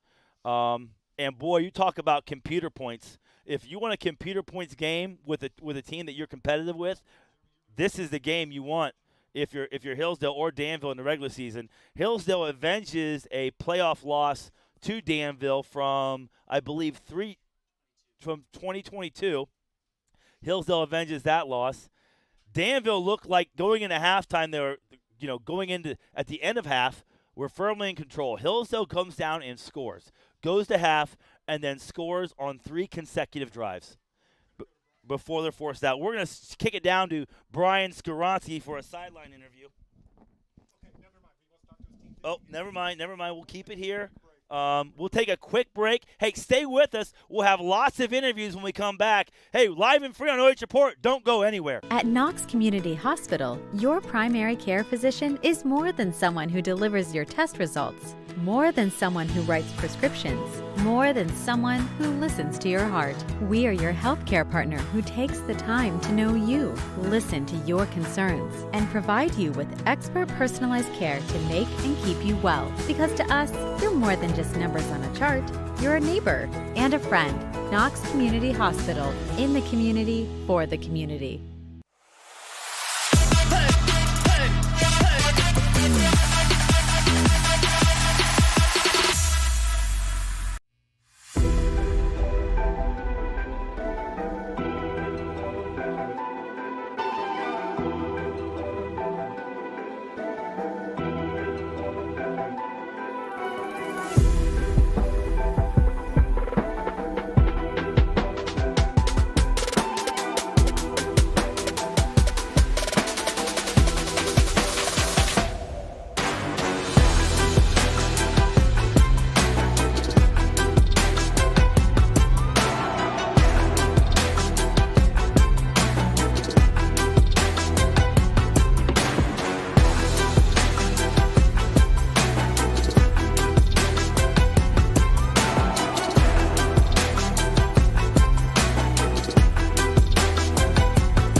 Danville Player of the Game brought to you by Danville Tire. Cyren Wallace hanging out with me. Gritty performance, I think, by you and the entire game. Just talk about what you did individually, over 100 yards and a touchdown as a freshman. You played great all season long, but to do it on a big stage like this had to have felt pretty good to come out here and individually, really do some nice things. Yeah, I did, but I couldn't have done it without my O-line and just my coaches helping me and telling me what to look for, and yeah. A lot of veterans on this team. A lot of kids are going to miss, lost to graduation after this season, but a lot of memories to cherish, obviously, along this journey. What do you think you can take from the senior class, maybe some juniors as well, that you can use moving forward here over the next few years of school? They've taught me just the hard work in the offseason is what's going to get us this far, and just that's how you win games this deep in the season and just out-physical teams.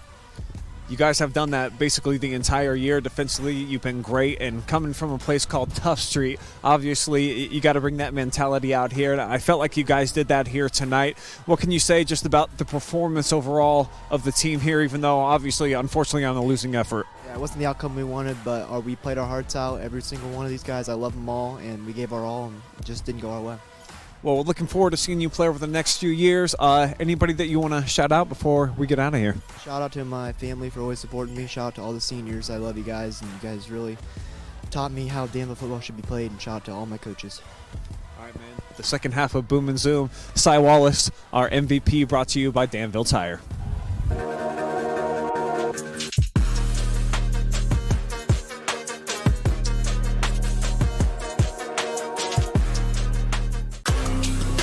At Knox Community Hospital, your primary care physician is more than someone who delivers your test results, more than someone who writes prescriptions, more than someone who listens to your heart. We are your healthcare partner who takes the time to know you, listen to your concerns, and provide you with expert personalized care to make and keep you well. Because to us, you're more than just numbers on a chart. You're a neighbor and a friend. Knox Community Hospital, in the community, for the community.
Now we're here blowing up.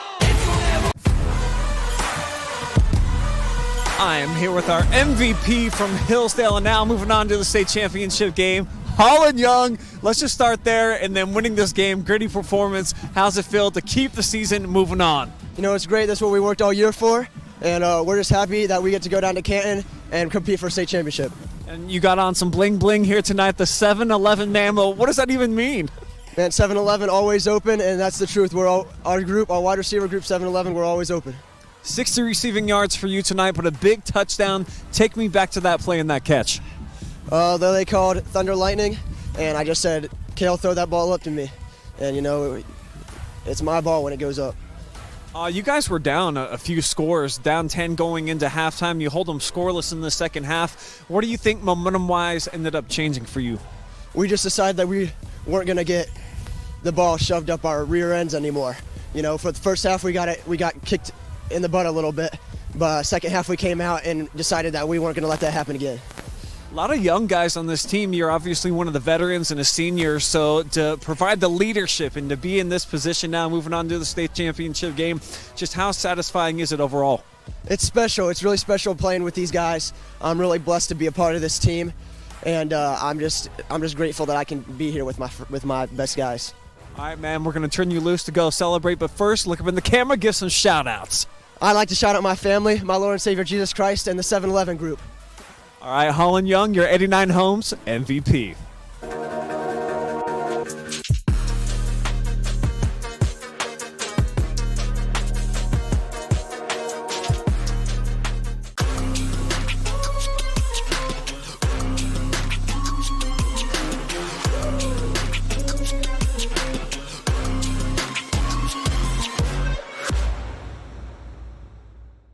At Knox Community Hospital, your primary care physician is more than someone who delivers your test results, more than someone who writes prescriptions, more than someone who listens to your heart.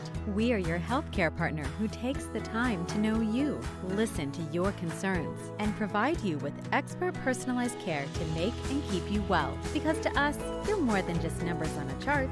You're a neighbor and a friend. Knox Community Hospital, in the community, for the community.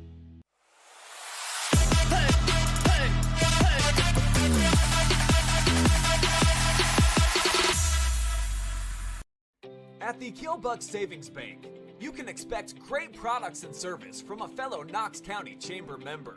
Now offering premier card processing solutions and services, ensuring the business owners understand their credit card processing fees. We have a wide selection of card processing solutions that provide lower fees, faster payment, additional security, exceptional marketing features, and help to improve your business operations and customer experience.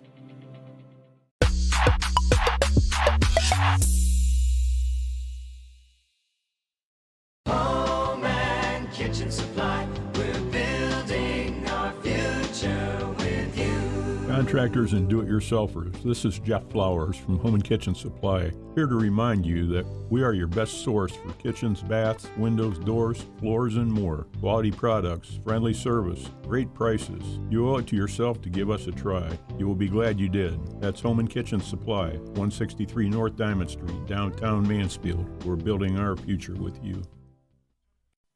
Men have a way of doing things. A man has his way of eating, of exercising, of keeping his hands warm, and of straightening up.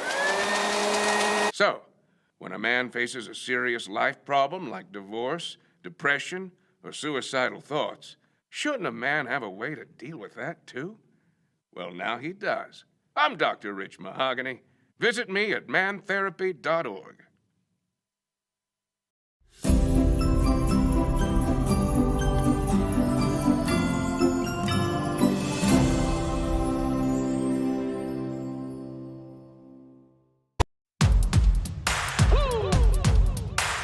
They been sleeping on me, think it's time to wake 'em up. They been sleeping on me, think it's time to wake 'em up. You've been playing it safe, now it's time to shake it up. Playing it safe, now it's time to shake it up. So it's time to make a change. Yeah, it's time to break the chains. Yeah, it's time to bring the pain. Let them know, tell them we are not the same. I'm the one that got the flames. With my team, and you know we come to slay. Let them know that we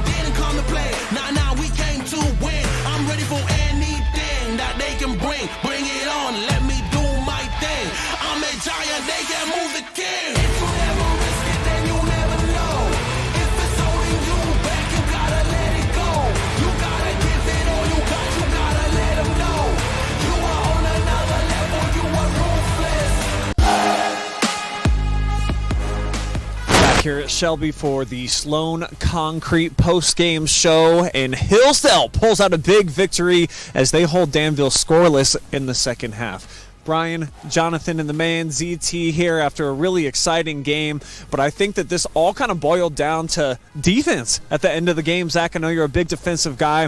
What did you see from Hillsdale in terms of adjustments? What did they do better in the second half against the run that they weren't able to do, slowing down Boom and Zoom in the first half? Well, from the press box, what I could see right away is they tackled better at the point of attack. So many times in that first half, you saw Cyren Wallace or Burke break that first tackle and get down the field and be tackled by defensive backs.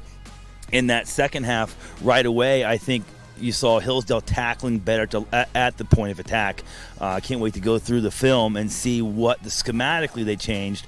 But from the 10,000-foot view, it looked like they just tackled better. And then offensively, the sophomore quarterback, he got things going. I want to go all the way back to the end of the second quarter. How big do you think that was that they got points going into halftime, a little bit of momentum, and then ate away at the deficit? Oh, yeah, it was huge. I just think personally that drive there was the turning point of this game, and being able to get the score that early, even with the 10-yard penalty that they had, taking it to first down and 20, being able to recover from that. Of course, they got helped by a 15-yard Danville penalty, but they still kept turning forward, getting that touchdown, and they didn't look back. Let's take a look at the final stats of the night, brought to you, of course, by our good friends over at Sloan Concrete. And when you look at the final numbers and you break them down here, Zach, both of them over 300 yards offensively.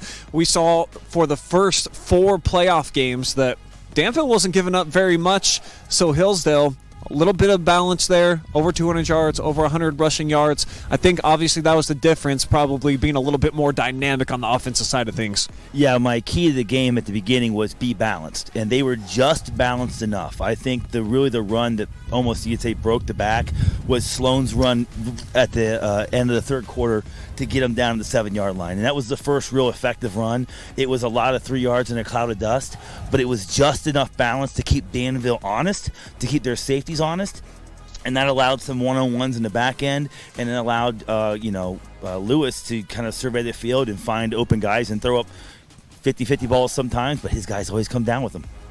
And you've been following the Blue Devils their entire postseason journey so far. They gave up 14 points through 4 weeks. How do you think that Hillsdale was the team that was able to get to them and put up 4 scores tonight? Well, I think the hold definitely helped defensively. And I just think the fact that they were so dynamic in what Zack said, just being balanced enough, and also being able to throw those balls deep and get it over the shorter secondary. And that's nothing that Danville can really do anything about, just their height, how disadvantaged they were in that sort of aspect with these receivers for Hillsdale, especially Holland Young, who had a fantastic game today. So defensively there, that was definitely one of the big keys. And then I think offensively for Danville, they didn't really use enough ball carriers, in my opinion. They used Cyren Wallace a little most of the time. They used Aidan Burke as well a lot. But the pride of Danville football is them using 7-8 ball carriers. You didn't get that this week. And I think that's going to be something you look back at if you're Coach Bloom and think, could we have gotten Aidan Mickley involved in the rushing game? Could we have gotten maybe Ashton Spalding a couple of carries? They got Josh Byers, I think, maybe 1. So those sort of things. And then also, of course, the biggest turning point, you're over here on your own 40, and you're going for it on 4th and 1. I personally agreed with the call. It's just unfortunate how it turned out, just because 4th and 1, you've been averaging 10 yards a carry. You trust yourself to get that yard, but Hillsdale stepped up. So put a little bow on their season. They were so dynamic over the last 9 weeks coming into tonight. They were holding their opponents to, very minimal offensive outputs. And after getting shellacked by Northmore in that game, clear back in week 4 or 5 or whatever it was, they came a long way. What do you think you're going to remember most about this Blue Devils team and this journey, being another team that got to the Final Four but not able to break through again and get to that state championship? I think I'm going to remember just the fact that they came together, and I think Coach Bloom has said this numerous times, just that they could have settled and gone 5-5, and they just decided to keep on burning and keep on going, and they ended up with a 12-3 season, which isn't too bad considering where they started, falling to Hopewell Loudon in week 3, falling to Northmore in week 5. I just think that the resiliency of this team, and also some of the young guys that showed out all season long. We saw Owen Gronberg, number 54 in blue, get 2 TFLs there on that last drive, and that's something he's going to bring the next 2 seasons. Cyren Wallace with a big game today. He's going to bring that the next 3 years. So where they're at right now, you got to feel good even with the loss.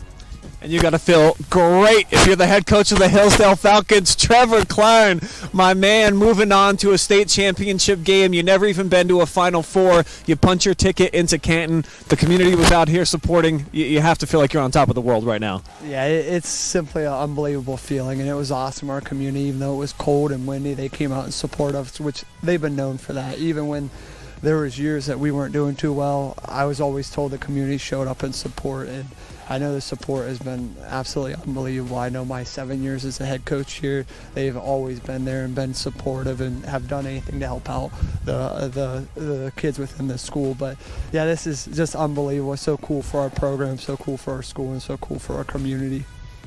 And it's not over yet. You get to move on, but tonight you fall behind early. You're able to bounce back. Some gritty effort from your kids. You talked about the conditions. A lot of folks I was speaking with felt like maybe that would favor Danville tonight. It didn't, specifically in the second half. What did you like about your bunch and what they did on both sides of the football to not just come back, hold off Danville there at the end to get the victory? Yeah, our players, well, a little win there. Our players the whole year have done a great job of just being resilient. I mean, they want to do everything they can to get to play another week, and in the second half our back was against the wall, but they knew they were going to fight to the very end, and that's what they've been known for throughout the whole year. I mean, the Malvern game and this game, and it's just a very gritty group, and a group that has put in the work to be able to earn this opportunity. But I'm so proud of these guys, and they've been such a fun group to be around. One more week of football still coming up for you, and you get the ultimate test in the state of Ohio. Marion Local, a big winner again tonight. Longest winning streak in the history of the state. That's what's facing you. How much fun is it going to be preparing for an opportunity like that to try to stun the world? Yeah, for us, when you're a competitor, you want to go up against teams like this. We understand they have a long winning streak. We understand that they've won multiple state championships. But for us, this is a great opportunity to be able to go up against one of the best teams in the state. And we're going to go in with the same mindset we went into with every game, where we expect to show up, we expect to compete. So we understand that they're sitting there waiting for us, but we're looking forward to this opportunity, and we're loving the opportunity to get to play them at Pro Football Hall of Fame Stadium. All right, Trevor, hey, go celebrate, go get warm, buddy. I know it's cold out here. Enjoy the ride back to Dromesville. And Zach, I'll kind of just let you wrap things up. You've been the Hillsdale guy so far throughout this postseason journey. You've seen that they've had to overcome some games. They've also been some big winners and some others. Going into this game against the Flyers, what are your expectations for the Falcons? Well, there's this old saying that competitors have, right? When you go up against the Dragon, why not us? Someone's going to beat them someday. Why not us? And I think you have to put everything about what Marion Local is somewhere else, and you have to focus on the X's and the O's, doing your job the best you can for 4 quarters, and then at the end, why not us? So if you're Hillsdale, you want to keep it a one-possession game, keep it as close as you can, and give yourself a chance to win at the end. It's been a lot of fun watching these guys talk about the balance, and they, like we said, we had just enough balance. Marion Local's going to have to plan for that, right? Like, they play a lot of Division 7 teams, but I have not seen a Division 7 team with this much balance, right? We saw Wyndham come in, and they had crazy, prodigious numbers in the running game, and Hillsdale had too much balance for them. And then we saw Malvern, incredibly prodigious numbers in the passing game, and Hillsdale handled them, right? So I think Hillsdale has enough balance, and they play a good enough defense, and it's the state championship, right? And these are high school kids. Just go out there and just let it fly and compete for 4 quarters. And when the dust settles, let's see where the chips fall. All right, so of course we're going to be in Canton following the Falcons' journey there. Look forward to that coming up this next weekend. But a fantastic job by you guys on the call here tonight. Had a lot of fun out here at Shelby. Another unbelievable high school football game going down live and free on the OH Report, and you guys all got to be a part of it. So for all of our generous sponsors and our amazing staff here at the OH Report tonight, appreciate you all watching out there. And why not us for some heat, maybe a warm shower? Why not us, baby? Why not us? Stay toasty. Enjoy your weekend. We'll see you again. We got some high school basketball tomorrow. So long for now.